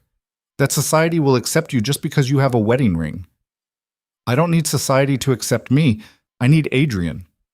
How noble and how naive. Beatrice's smile was cruel. I came to make you an offer, Miss Whitmore. One last chance to do the right thing. Let me guess. Leave Adrian and you'll make the scandal disappear? Not quite. Leave Adrian and I'll ensure your father's business thrives. Triple the contracts Adrian provided. Enough money that your family will be secure for generations. Beatrice pulled an envelope from her bag. It's all here. Legal contracts signed and sealed. Walk away from my nephew and you'll never worry about money again. Clara stared at the envelope. It was everything she'd originally wanted from this arrangement: financial security, her father's business saved, freedom from debt. All she had to do was give up the man she loved. Why? She asked. Why do you hate this so much? Beatrice's mask slipped for just a moment, revealing something raw underneath. Because Adrian deserves better than a merchant's daughter who stumbled into his life by accident. Because the Vale name means something, and you cheapen it. Because you're proof that our world is changing, and I'm not ready for it to change. That's honest, at least. So we have a deal? Clara looked at the envelope, at Beatrice's desperate face, at the choice being offered.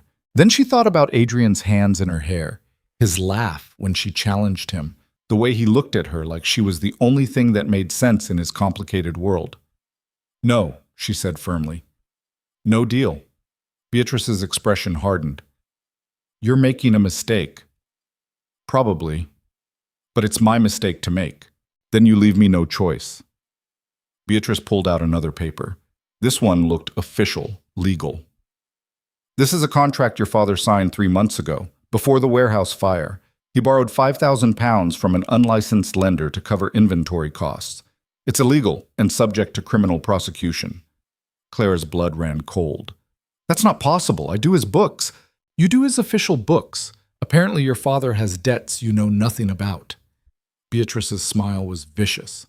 Marry Adrian, and I make sure the authorities find out about this loan. Your father will be arrested, tried,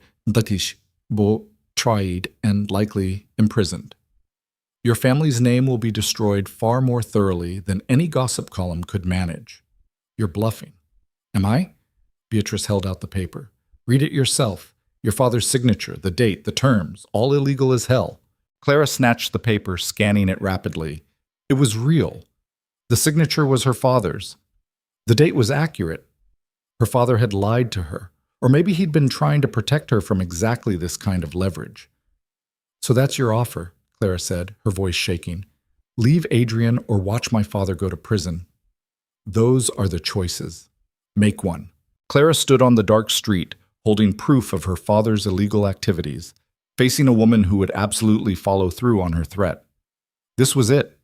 The moment where everything collapsed, where she had to choose between love and family, between her future and her father's freedom. I need time, she heard herself say. You have until tomorrow morning. After that, I take this to the authorities. Beatrice climbed back into her carriage. Choose wisely, Miss Whitmore. Some battles aren't worth fighting. The carriage pulled away, leaving Clara standing alone on the street with a paper that could destroy everything. She made it home somehow, her mind numb, her hands shaking. Her father was asleep, his trusting face peaceful in the lamplight. He'd been trying to save them, just like she'd been trying to save them. And now that desperation was going to cost them everything. Clara sat in the dark kitchen, Beatrice's ultimatum burning in her hands, and tried to figure out how to choose between the two people she loved most. There had to be a way out, a solution, something. But as the hours ticked toward dawn and no answer came, Clara began to accept the terrible truth. Sometimes love wasn't enough. Sometimes you had to sacrifice everything to protect what mattered most. And sometimes the bravest thing you could do was walk away. Clara sat in the dark kitchen until dawn broke, Beatrice's ultimatum burning a hole in her conscience. She'd read the document a dozen times, searching for loopholes, inconsistencies, anything that might make it less real. The signature was her father's. The terms were damning. The threat was absolute. At 6 a.m, she finally moved. Not toward surrender, toward war. She woke Anne with an urgent message, then dressed in her simplest clothes and headed to the one place she'd sworn she'd never go, the offices of Cornelius Black, the most notorious and expensive solicitor in London. Black's reputation was legendary. He defended criminals, exposed corruption, and had once made a magistrate weep on the witness stand. He was also obscenely expensive, which meant Clara was about to spend money she didn't have on a gamble that might not work. The office was in a less fashionable part of town, above a printer's shop. Clara climbed the narrow stairs and knocked. A voice called out, "It's unlocked." Inside, Cornelius Black sat behind a desk buried in papers, a man of perhaps 45 with gray-streaked hair and eyes that missed nothing. He looked up when Clara entered, took in her borrowed dress and work-roughened hands, and raised an eyebrow. "Miss Whitmore, I presume. My clerk said you'd be coming." "I haven't spoken to your clerk." "No, but the Duke of Vale's secretary did, about an hour ago. Paid a retainer, said you'd need legal assistance urgently, refused to explain why." Black gestured to a chair. "So, what brings the future Duchess of Vale to my less than reputable establishment?" Clara placed Beatrice's document on his desk. "Blackmail. And I need you to destroy it." Black read the paper with the focus of a predator identifying prey. When he finished, he leaned back in his chair, fingers steepled. "This is legitimate. Your father did take this loan. It is illegal. And Lady Beatrice could absolutely use it to have him prosecuted." Clara's heart sank. "So there's nothing—" "I didn't say that." Black's smile was sharp. "I said she could use it. I didn't say she would succeed. Tell me, Miss Whitmore, what do you know about the Betting Act of 1845? "Nothing. It makes gambling debts unenforceable in court. Now, this isn't technically a gambling debt, but the lender your father used," Black tapped the name on the document, "is known primarily for financing illegal wagering. If we can prove the money was intended for gambling purposes, the entire contract becomes void." "But my father used it for inventory." "Did he? Or did the lender simply assume that's what it was for?" Black's eyes gleamed. "Contracts are only as strong as the paper they're written on, Miss Whitmore, and this paper has some very interesting holes." Hope flickered in Clara's chest. "Can you make this go away?" "I can make it inadmissible in any legitimate court.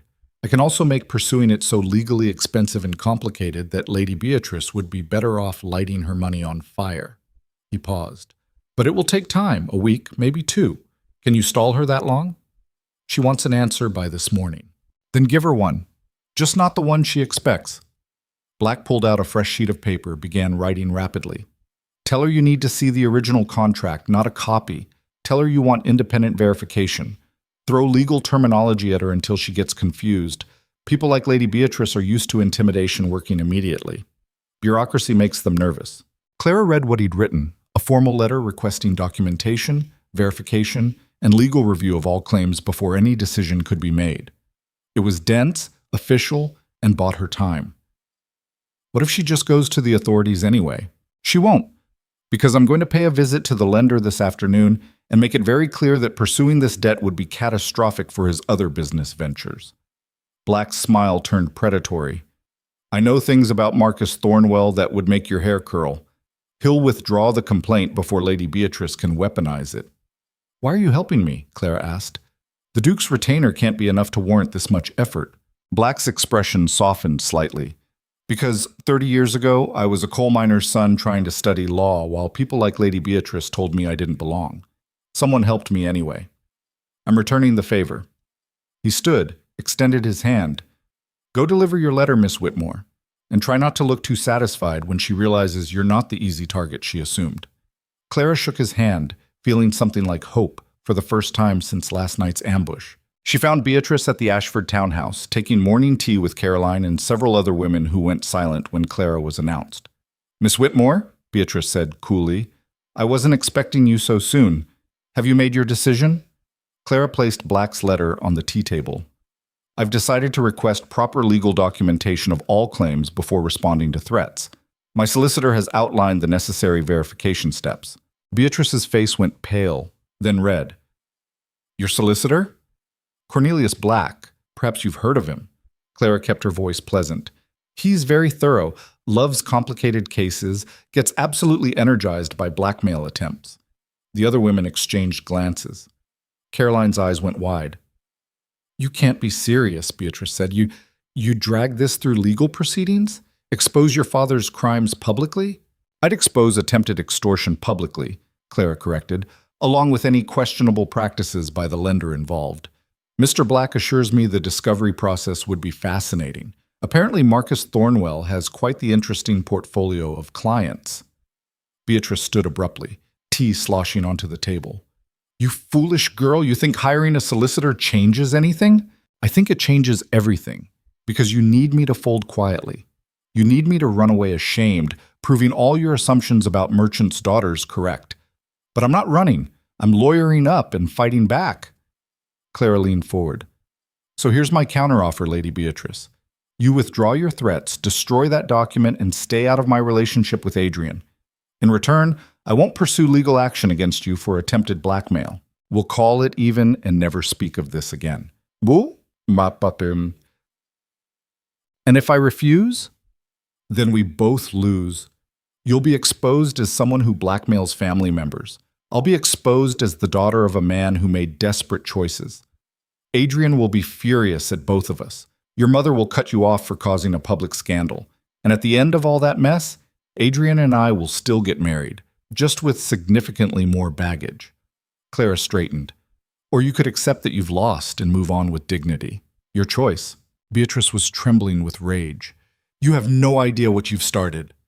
I know exactly what I've started. I'm just finally fighting on my own terms instead of yours. Clara walked out before Beatrice could respond, her heart hammering but her head clear. She'd just declared war. Now she had to make sure she could win it. Anne was waiting at Clara's house with news that made everything more complicated. The wedding announcement leaked, she said, thrusting a newspaper at Clara. Someone told the Morning Post that you and Adrian are getting married this week at the family chapel. It's already causing chaos. Clara scanned the article, her stomach sinking. The reporter had twisted the rush timeline into something scandalous, implying Clara was pregnant, or that Adrian was being forced by his grandmother, or that they were trying to avoid some unnamed disaster. This is going to make everything worse, Clara said. Or better. Anne pointed to a second article, this one in The Observer. Wickham wrote a follow-up piece, says the rushed wedding is proof of genuine feeling, that people in love don't wait for society's approval. He's painting it as romantic instead of suspicious. Clara read Wickham's article, which was surprisingly fair, even sympathetic.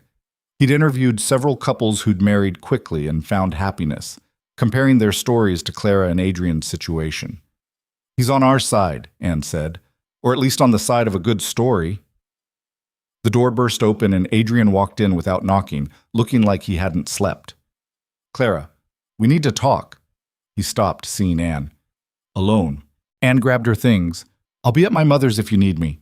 She squeezed Clara's hand on the way out. As soon as they were alone, Adrian pulled Clara into his arms. I heard about Beatrice, he said against her hair. My secretary told me you went to Black. Clara, why didn't you come to me first? Because this was my fight, my father, my problem to solve. Your problems are my problems now. That's what partnership means. Adrian pulled back enough to look at her. Black sent me his report. He's neutralizing the threat, but it's going to take time, which means we need to accelerate everything. The wedding's already leaked. Everyone knows we're getting married this week. Then we do it tomorrow. Before Beatrice can regroup, before society can organize protests, before anyone can talk us out of it. Adrian's hands framed her face.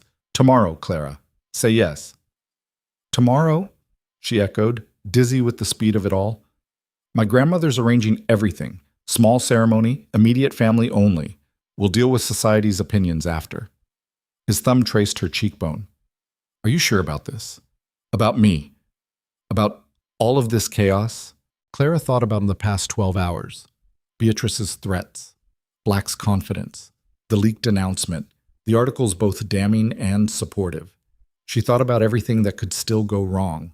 Then she thought about Adrian's hands in her hair, his rare smiles, the way he looked at her like she was the only solid thing in his uncertain world. I'm sure, she said. They spent the rest of the day in a blur of preparation. The dowager sent her own dressmaker with a wedding gown that had belonged to Adrian's mother, simple ivory silk that fit Clara perfectly after minor alterations. Anne brought flowers from her mother's garden. Thomas Whitmore emerged from his study long enough to grip Adrian's hand and say, "You hurt my daughter. Duke or not, I'll end you." Adrian had replied, completely serious, "I'd expect nothing less, sir." That night, Clara lay awake in her childhood bed for the last time, staring at the ceiling and trying to process that tomorrow she'd be a duchess. Tomorrow she'd be Adrian's wife. Tomorrow everything would change irrevocably. She must have slept eventually because Anne woke her at dawn with tea and a hug that lasted longer than necessary. "Ready to become nobility?" Anne asked. "Absolutely not. Let's do it anyway." The Vale family chapel was small, intimate, old stone and stained glass that caught the morning light. The dowager was already there when Clara arrived, along with Uncle Richard and a handful of cousins who looked more curious than hostile. Beatrice was notably absent. "She claimed illness," the dowager said when Clara asked. "Translation, she's sulking. Good riddance." Clara's father walked her down the short aisle, his hand shaking slightly on her arm. "Your mother would be so proud," he whispered. "You're braver than I ever was." "I learned from you, Papa. You taught me to fight for what matters." Adrian waited at the altar in formal black, his expression carefully controlled until he saw Clara. Then something cracked, his eyes going soft, his mouth curving into an actual smile, his whole face transforming. The ceremony was short, traditional, officiated by a priest who'd known Adrian since childhood. Clara barely heard the words, too focused on Adrian's hands holding hers, on the way he was looking at her like she was the answer to questions he hadn't known he was asking. "I, Adrian Edward Vale, take you, Clara Elizabeth Whitmore." "I, Clara Elizabeth Whitmore, take you, Adrian Edward Vale." The vows felt both impossibly serious and strangely simple. Just two people promising to choose each other day after day, despite everything trying to pull them apart. When the priest said, "You may kiss your bride," Adrian pulled Clara close and kissed her like they were the only two people in the world, like he was claiming her and being claimed in return, like this was the beginning of something neither of them fully understood yet, but were brave enough to try. The small gathering applauded. The dowager dabbed at her eyes with a handkerchief. Thomas Whitmore looked simultaneously proud and terrified. They signed the registry, Clara's hand only shaking slightly as she wrote her new name for the first time. Clara Whitmore Vale, Duchess of Vale. It looked impossible. It looked right. The breakfast reception was held at the Vale townhouse, just 20 people in the formal dining room. The dowager gave a short speech about courage and partnership. Uncle Richard made a toast that was surprisingly genuine. Even Cousin Theodore managed to congratulate them without obvious malice. Clara was picking at her third course when Adrian leaned close. "Ready to face the real test?" "Which is?" "Society. There's a reception at the Huntingdon estate tonight. Every major family will be there. They'll all know we got married this morning." His hand found hers under the table. "We don't have to go. We could leave London entirely, spend a month at my country estate, and let everything settle." Clara thought about running, about hiding until society forgot to be scandalized. Then she thought about Beatrice's face when she'd fought back, about the women in that drawing room, watching someone refuse to fold, about every other merchant's daughter or second son or outsider who'd been told they didn't belong. "No," she said firmly. "We go. We show up as husband and wife and make them deal with it." Adrian's smile was fierce. "That's my duchess." The afternoon passed in a strange limbo. Clara technically married but not yet publicly acknowledged, in Adrian's house but not yet settled, wearing a ring that felt both foreign and natural. Anne helped her dress for the Huntingdon reception, choosing a gown of deep gold silk that made Clara's skin glow and her new status unmistakable. "You look like you belong," Anne said, fastening the last clasp. "I still feel like an imposter." "Then fake it until it's true. You're a duchess now. Act like it." The Huntingdon estate was ablaze with light when their carriage arrived, music spilling from every window. Clara could see guests moving through the ballroom like schools of expensive fish. "Last chance to run," Adrian said as they approached the entrance. Clara squeezed his hand. "Not a chance." They were announced together. His Grace, the Duke of Vale, and Her Grace, the Duchess of Vale. The ballroom didn't go silent. That would have been too dramatic. But conversation stuttered, heads turned, fans deployed for urgent whispered conferences. Clara felt every eye on her, weighing her dress, her posture, her right to be standing there with that title. She lifted her chin and walked into the room like she owned it. Lady Huntingdon approached first, her expression carefully neutral. "Your Graces, what a..." Surprise. We hadn't heard about a wedding. It was intimate, Adrian said smoothly. Family only. My grandmother insisted on discretion. How lovely. Lady Huntingdon's eyes cut to Clara, assessing. And you, my dear, how does it feel to be a duchess? Clara could have said something modest, self-deprecating, safe. Instead, she smiled and said, like I've been given a responsibility I intend to earn rather than simply wear. Something shifted in Lady Huntingdon's expression. Well said. Congratulations to you both. Other guests approached, some genuinely warm, others coolly polite, a few openly hostile. Clara navigated each interaction with the same strategy: honesty without apology, confidence without arrogance. She was dancing with Adrian, their third waltz of the evening, when she saw Beatrice arrive. Her aunt-in-law stood in the doorway, taking in the scene with barely concealed fury. She'd come expecting to witness Clara's humiliation, Clara realized. She'd expected society to reject the merchant's daughter who'd overreached. Instead, she was watching Clara waltz with her new husband, while Lady Huntingdon introduced her to the Marchioness of Westfield. Their eyes met across the ballroom. Beatrice's expression was poisonous. Clara smiled and kept dancing. The confrontation came an hour later, near the refreshment table. Beatrice cornered Clara while Adrian was occupied with political conversation. Enjoying your victory? Beatrice asked quietly. I'm enjoying my marriage. The victory is just a bonus. This isn't over. One wedding doesn't erase where you came from or what you are. You're right, Clara said. I'm a merchant's daughter who worked in her father's office and knows how to balance ledgers. I'm someone who fell asleep at the opera and accidentally caught a duke's attention. I'm exactly what I've always been. I just happen to have a different title now. She stepped closer. And you know what terrifies you, Beatrice? It's not that I don't belong, it's that I do, and I didn't need centuries of breeding to prove it. I just needed to be myself. Beatrice's hand twitched like she wanted to slap Clara. Do it, Clara said softly. Hit me in front of all these witnesses. Give me grounds to have you removed from every event in London. You wouldn't dare. Try me. They stood in tense standoff, two women who represented completely different worlds, until the dowager appeared between them. Beatrice, dear, you look unwell. Perhaps you should return home. It was phrased as concern. It was delivered as a command. Beatrice looked between them, the dowager's steel gaze, Clara's unwavering stance, and seemed to realize she'd lost. This isn't finished, she said one more time, but her voice lacked conviction. Yes, the dowager said, it is. Accept it with grace or leave without it. Your choice. Beatrice left. The dowager turned to Clara with something like approval. Well handled, my dear. You're learning quickly. Learning what?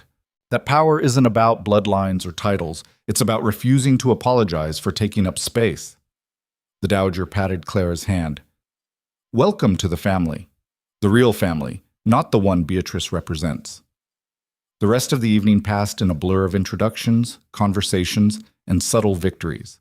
Clara met duchesses and countesses, politicians and artists. Some were warm, others cold, but all of them acknowledged her. By midnight, when they finally left for Adrian's townhouse, Clara was exhausted and exhilarated in equal measure. You were magnificent, Adrian said in the carriage. Half the women there wanted to befriend you. The other half wanted to be you.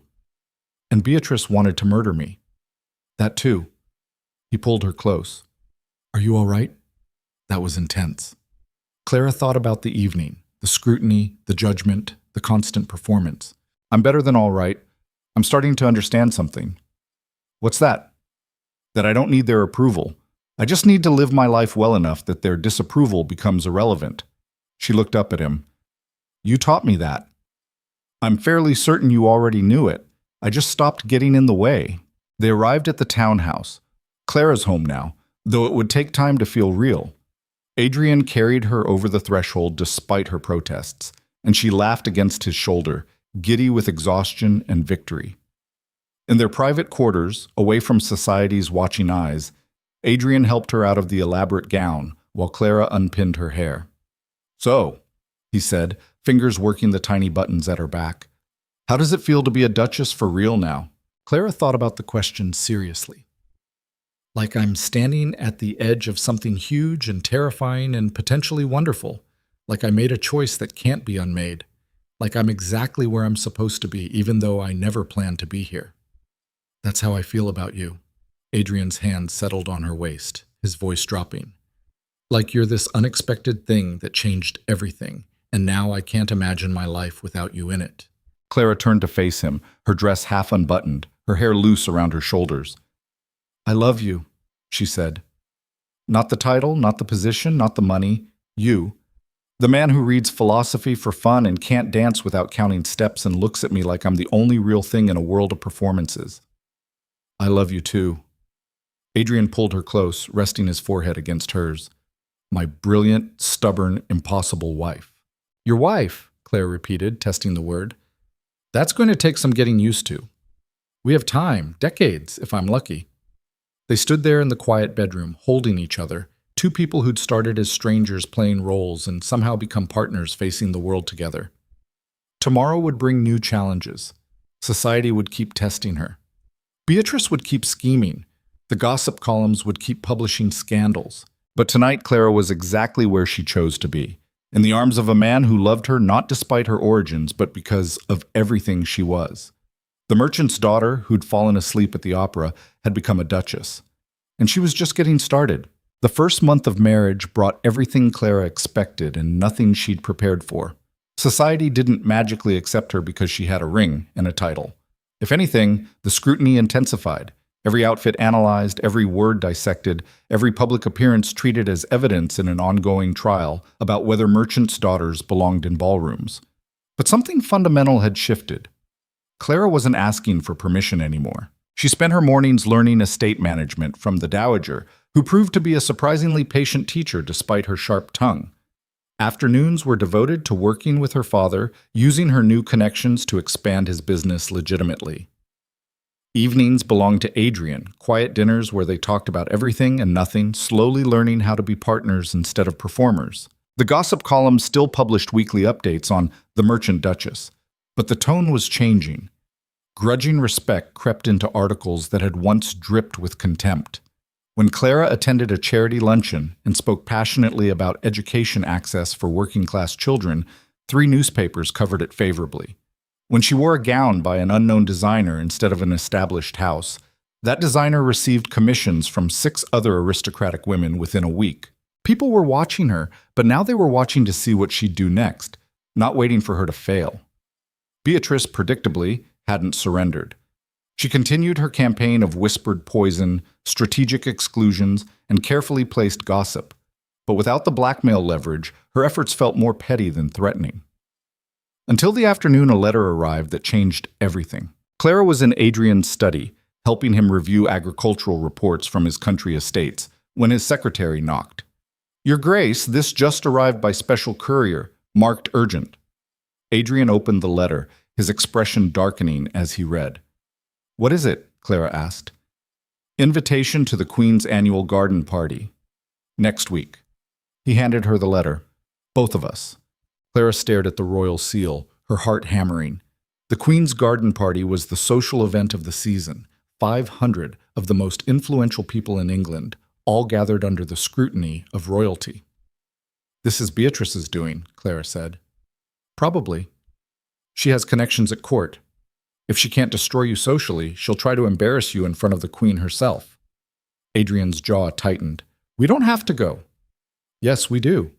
Clara, if we refuse, we look like we're hiding, like we know I don't belong.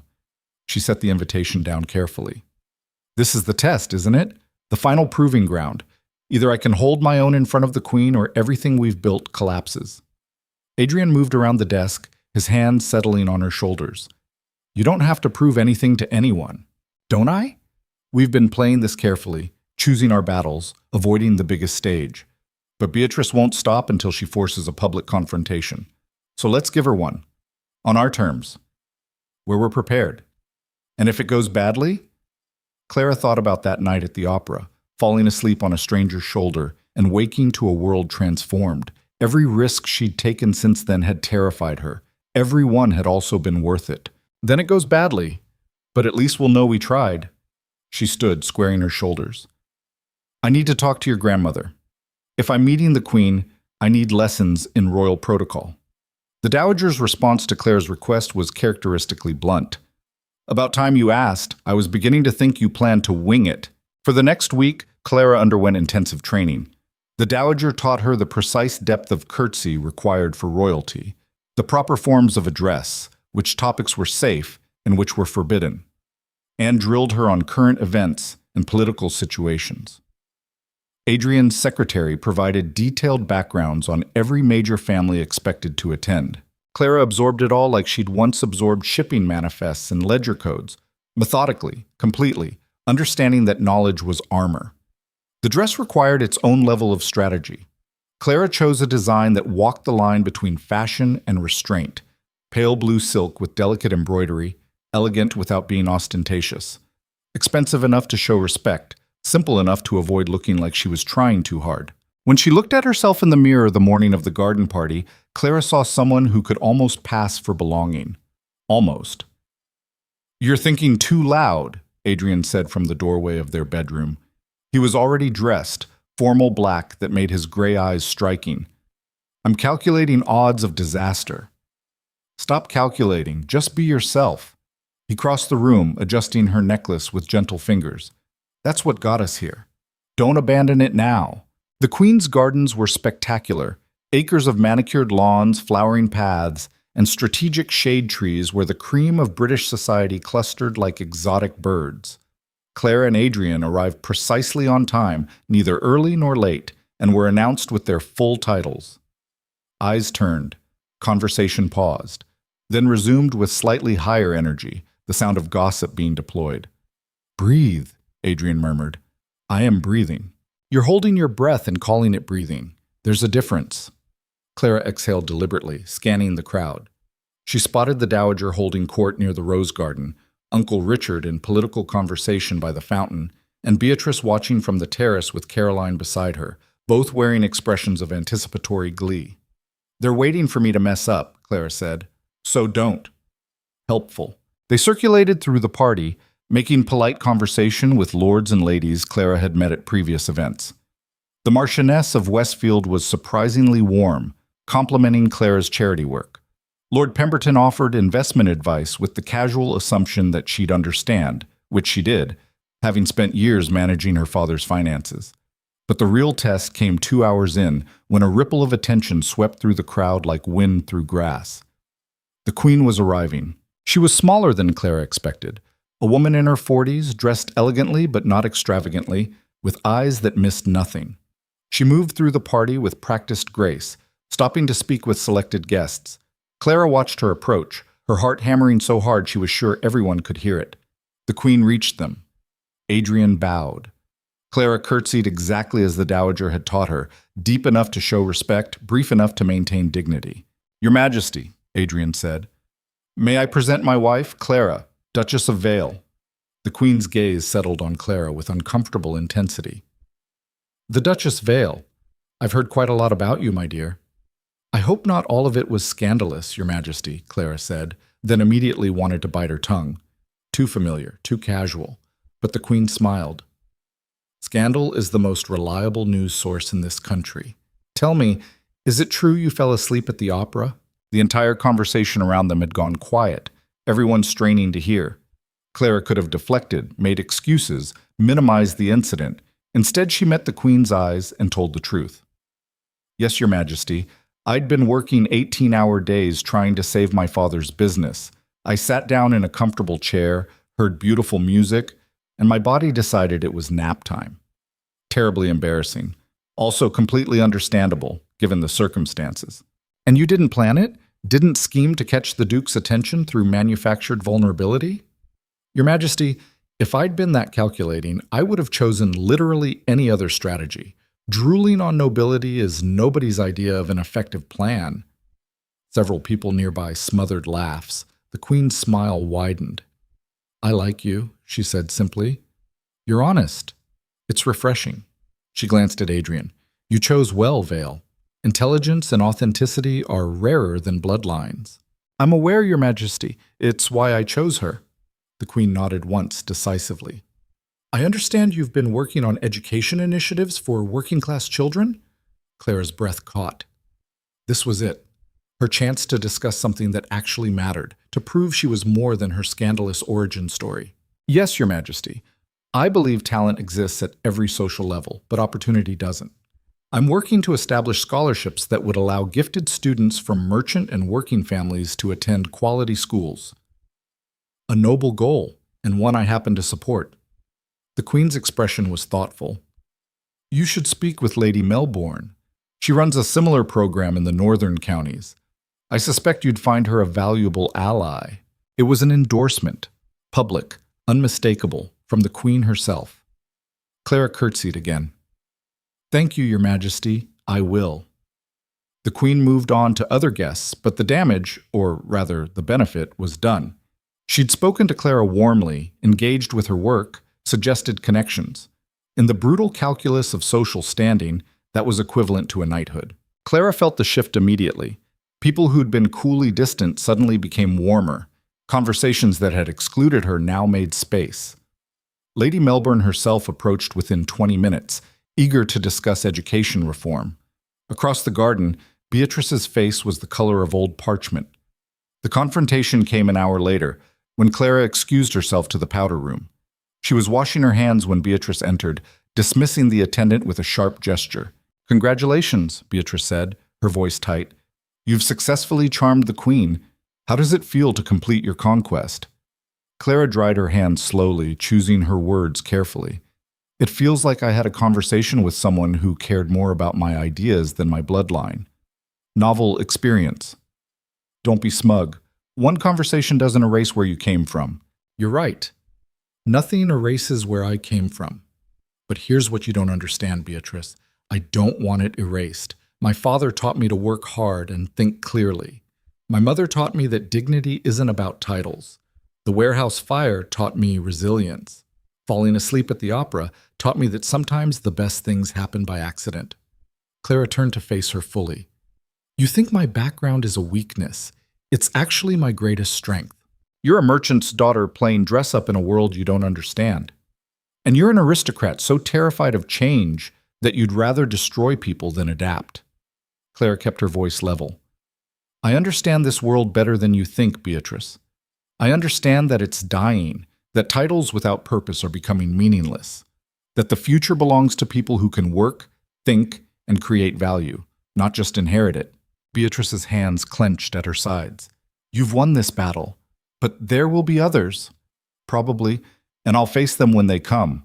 But this specific war, the one where you try to make me feel ashamed of who I am and where I came from, that one's over. Clara moved toward the door, then paused. For what it's worth, I'm sorry you couldn't accept this. We might have been allies instead of enemies. You're intelligent and well-connected. We could have done interesting things together. I would never ally with someone like you. Your loss. Clara left her standing there, returning to the garden party and her husband. Adrian took one look at her face and asked, Beatrice? Beatrice? Is she still breathing? Unfortunately for her, yes. She'll have to live with the knowledge that I won. Adrian's laugh was genuine, surprised out of him. That's my duchess, ruthless when necessary. They spent the rest of the afternoon networking, making connections, and watching Beatrice avoid them from across the garden. By the time they left, Clara had commitments from 3 influential families to support her education initiative, an invitation to speak at a women's reform league, and the Queen's implicit approval still ringing in her ears. The carriage ride home was quiet, both of them processing what had just happened. That was the test, wasn't it? Clara said finally. The final barrier, if the Queen approves, society has to follow. More or less, there will still be holdouts, people who disapprove on principle.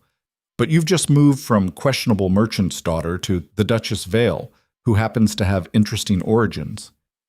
Adrian's hand found hers. How does it feel? Clara thought about it honestly. Like I can finally breathe. Like I don't have to prove myself every second. Like maybe I actually belong here. You always belonged. Society just needed time to catch up. That evening, they hosted a small dinner party. The Dowager, Uncle Richard, a few close friends, and Clara's father, who looked simultaneously proud and overwhelmed by the company. The Dowager raised her glass in a toast. To Clara, who proved that courage and intelligence matter more than pedigree. May she continue making this family interesting. Hear, hear, Uncle Richard added, surprisingly genuine. Thomas Whitmore stood, his hands shaking slightly. To my daughter, who was always too brave for her own good, and to the Duke, who was smart enough to recognize it. Clara felt tears threatening but blinked them back. This, sitting at a table with people who'd become family, beside a man who'd become her partner, knowing she'd fought for this place and earned it, this was victory. After dinner, she found her father on the terrace, staring at the London skyline. You did well, love, he said. Better than I ever imagined. I had a good teacher. You showed me how to survive with dignity. I showed you how to survive. You figured out how to thrive. He turned to her, his eyes wet. Your mother would be so proud. I wish she could have seen this. She'd probably tell me I'm still working too hard and not sleeping enough. Thomas laughed. Accurate. She always said you were stubborn. Wonder where I got that from. They stood together in comfortable silence, merchant and duchess, father and daughter, two people who'd survived disaster and found themselves somewhere neither had expected. The scandal sheets continued publishing stories about Clara, but the tone kept shifting. 6 months after the Queen's garden party, the Morning Chronicle ran a feature titled The Duchess Who Works, detailing Clara's education initiative and business acumen. The Observer did a full spread on her partnership with Lady Melbourne, which had resulted in scholarships for 73 children from working families. Society gradually stopped treating her as an outsider and started treating her as an eccentric, which Clara discovered she preferred. Eccentric meant interesting. Eccentric meant she could break rules occasionally and be forgiven. Beatrice never apologized, but she did stop actively sabotaging. They maintained cold civility at family events, acknowledging each other's existence without pretending to friendship. Caroline, surprisingly, reached out 8 months into Clara's marriage. They met for tea, an awkward affair where Caroline admitted she'd been jealous and cruel. You got everything I was told I was supposed to want, Caroline said. The Duke, the status, the approval, and you didn't even try for it. That made me hate you. And now? Clara asked. Now I'm engaged to someone I actually like. Baron's son, good family, no drama. And I realized something. I didn't actually want Adrian. I wanted what he represented. There's a difference. It wasn't quite friendship, but it was peace. Clara accepted it. The first anniversary of their wedding arrived with shocking speed. Adrian planned a private dinner at his country estate, just the two of them, away from society's watching eyes. They ate on the terrace overlooking fields Adrian's family had owned for 7 generations, watching the sunset paint the sky in shades of gold and red. A year ago, I was terrified, Clara admitted. I thought this was temporary. I thought you'd eventually see through me and realize you'd made a mistake. Did I? Adrian asked. See through me? Constantly. You see everything. I meant the mistake part. Clara smiled. No, you made the best decision of your life. I'm amazing. Adrian laughed, the sound free and genuine. Modest as always. You didn't marry me for modesty. True. I married you because you fell asleep on my shoulder and refused to apologize for being human. He reached across the table, taking her hand. Because you're brilliant and brave and honest in a world full of careful lies. Because you make me better. You make me braver. You make me believe I deserve the space I take up. They sat in the fading light, two people who'd started as strangers performing a transaction and become partners building a life. Do you think we would have found each other if not for the opera? Clara asked. If I hadn't fallen asleep? If you hadn't made that split-second decision to claim me as a friend? No, Adrian said honestly. We move in different worlds. We never would have met organically. So we got lucky. We got lucky, and then we chose each other every day after. The luck got us started. Everything else was work. Clara thought about that. About all the moments where one of them could have walked away, given up, chosen safety over risk. The arrangement could have stayed professional. Their feelings could have stayed hidden. They could have let society's pressure pull them apart. Instead, they'd fought. 2 years later, Clara stood in the Vale family chapel again, but this time to christen their daughter. Eleanor Ann Vale was 6 weeks old, tiny and fierce, with Adrian's gray eyes and Clara's stubborn chin. She was also screaming loud enough to wake the dead, completely unimpressed by the historical significance of the occasion. She has opinions, the dowager said, holding her great-granddaughter with surprising tenderness. Good. She'll need them. Clara watched her daughter, this tiny person who would grow up with titles and expectations, but also with parents who'd teach her that courage mattered more than breeding, that integrity outlasted scandal, that love was worth fighting for. Think she'll hate us for this life we're giving her? Clara asked Adrian quietly. Probably. Teenagers hate everything. He smiled. But hopefully she'll also inherit your resilience and my stubbornness. She'll need both. After the christening, the party moved to the townhouse. Clara's father was there, his business thriving now with legitimate connections and Clara's strategic advice. Anne came with her new husband, a doctor she'd met through Clara's education initiative. Lady Melbourne attended, along with several other women Clara had built genuine friendships with. Even Beatrice made an appearance, holding Eleanor briefly and managing a stiff congratulations before retreating to a safe distance. Clara found herself on the terrace again, her thinking spot, Adrian called it, watching London spread out below. Hiding from your own party? Adrian asked, joining her. Remembering, 3 years ago I was desperate and terrified, wearing borrowed clothes and trying to save my father's business. Now I'm... She gestured to the party inside, to Eleanor sleeping in her bassinet, to her entire transformed life. I'm here. Sometimes I still can't believe it's real. It's real. You made it real. Adrian pulled her close. You took an accident and turned it into a choice. You took a performance and made it genuine. You took every disadvantage and used it as strength. We did it together. We did it together, he agreed. Inside, someone called for a toast. Claire and Adrian returned to find the dowager standing with her glass raised. To my granddaughter-in-law, she said, who taught this old family that evolution isn't weakness, it's survival, who proved that courage and intelligence matter more than bloodlines, who made my stubborn grandson actually smile. She looked directly at Clara. You didn't just join this family, dear. You improved it. Thank you. Clara's throat tightened. 3 years ago, she'd have been terrified of the dowager. Now the old woman was one of her closest allies. To family, Clara said, raising her own glass. The ones we're born into and the ones we choose. They drank, and the party continued, and Eleanor woke up demanding attention with the imperious fury only babies could achieve. Later that night, after everyone had left and Eleanor was finally asleep, Clara stood in the nursery watching her daughter breathe. Adrian wrapped his arms around her from behind. What are you thinking? That she'll never have to choose between love and survival. That we're giving her the security to be brave. Clara leaned back against him.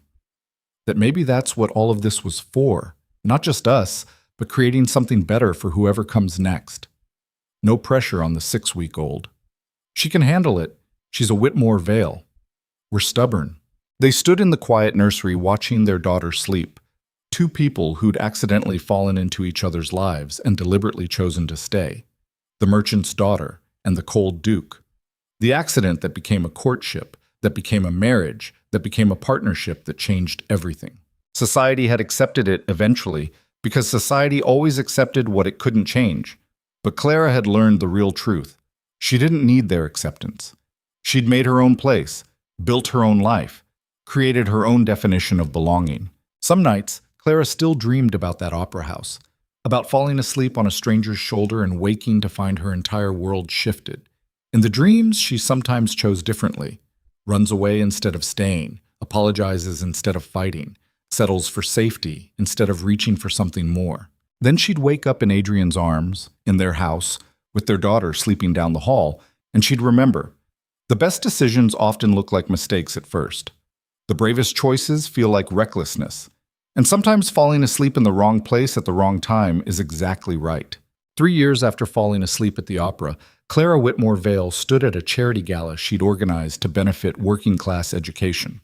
The ballroom was full of aristocrats writing checks for merchants' children, society women partnering with Clara's business contacts, and old money mixing with new. Beatrice was there. In the back, still disapproving but no longer fighting, the Queen had sent a generous donation and a personal note of support, and Adrian stood beside Clara as she gave her speech, his hand at the small of her back, his pride evident to everyone watching. Education isn't about maintaining class structures, Clara told the assembled crowd. It's about recognizing talent wherever it appears and giving it room to grow. Some of you thought I didn't belong in your world because I came from merchants. I'm here to tell you that the division between worlds is artificial. Talent is universal. Opportunity should be too. The applause was genuine, enthusiastic. Several people approached afterward with offers of support, connections, resources. Lady Huntingdon, who'd been one of the first to cautiously accept Clara, pulled her aside. "You've changed things, you know," she said. "Not just for yourself. 3 women from non-aristocratic backgrounds have married into titled families this year alone. They're calling you the reason it's becoming acceptable. I didn't do it to make things acceptable. I did it because I loved someone and refused to apologize for it. Even better, intentional revolution is admirable. Accidental revolution is unstoppable." Lady Huntingdon smiled. "Keep being unstoppable, Duchess." On the carriage ride home, Clara rested her head on Adrian's shoulder. Deliberately this time, not from exhaustion. "Tired?" he asked. "Happy. There's a difference. Remember when you said this was just business? I was an idiot. You were terrified." "Same thing."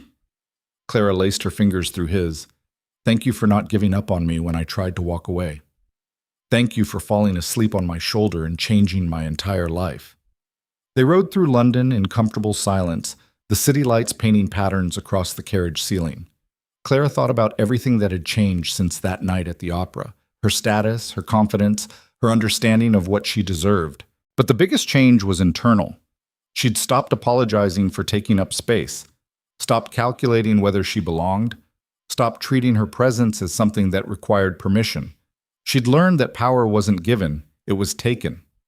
That belonging wasn't granted, it was claimed. That love wasn't about perfection, it was about showing up honestly and fighting for what mattered. The merchant's daughter had become a duchess, but more importantly, she'd become herself. Fully, unapologetically, courageously. And in doing so, she'd proven that the only person who could decide she didn't belong was herself. She'd decided otherwise. The rest was just details. 5 years after falling asleep at the opera, Clara stood in that same theater, watching the same opera with Adrian beside her. Eleanor was home with a nanny, too young yet for Verdi. "Still boring?" Adrian whispered during Act 2. "Completely, but I'm staying awake out of spite. That's my wife. Stubborn even about unconsciousness." Clara smiled, squeezing his hand. Around them, society watched and whispered, but their attention had shifted. They weren't gossiping about whether Clara belonged anymore. They were wondering what she'd do next. Because the merchant's daughter, who'd fallen asleep on a duke's shoulder, had become the duchess who stayed awake, fought back, and changed the rules. She'd turned an accident into a choice. She'd transformed a performance into reality. She'd proven that courage could outrun status, that love could reshape power, and that sometimes the best way to win was to refuse to play by their rules in the first place. The opera ended. The crowd applauded. Clara and Adrian left the theater together, walking into a London night that felt full of possibilities.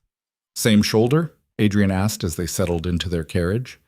"Always," Clara said, and rested her head exactly where it had been 5 years ago, when everything changed. Where an accident had sparked a war. Where fear had become courage. Where 2 impossible people had found each other and refused to let go. Where a merchant's daughter and a cold duke had accidentally built something that looked a lot like love, fought to make it real, and created a new order where what mattered wasn't where you came from, but what you chose to become. And they'd chosen each other, every single day. That was the story Clara would tell Eleanor someday, not about scandal and society and strategic marriages, but about choosing bravery over safety, honesty over performance, and love over fear. About falling asleep in the wrong place and waking up exactly where she belonged.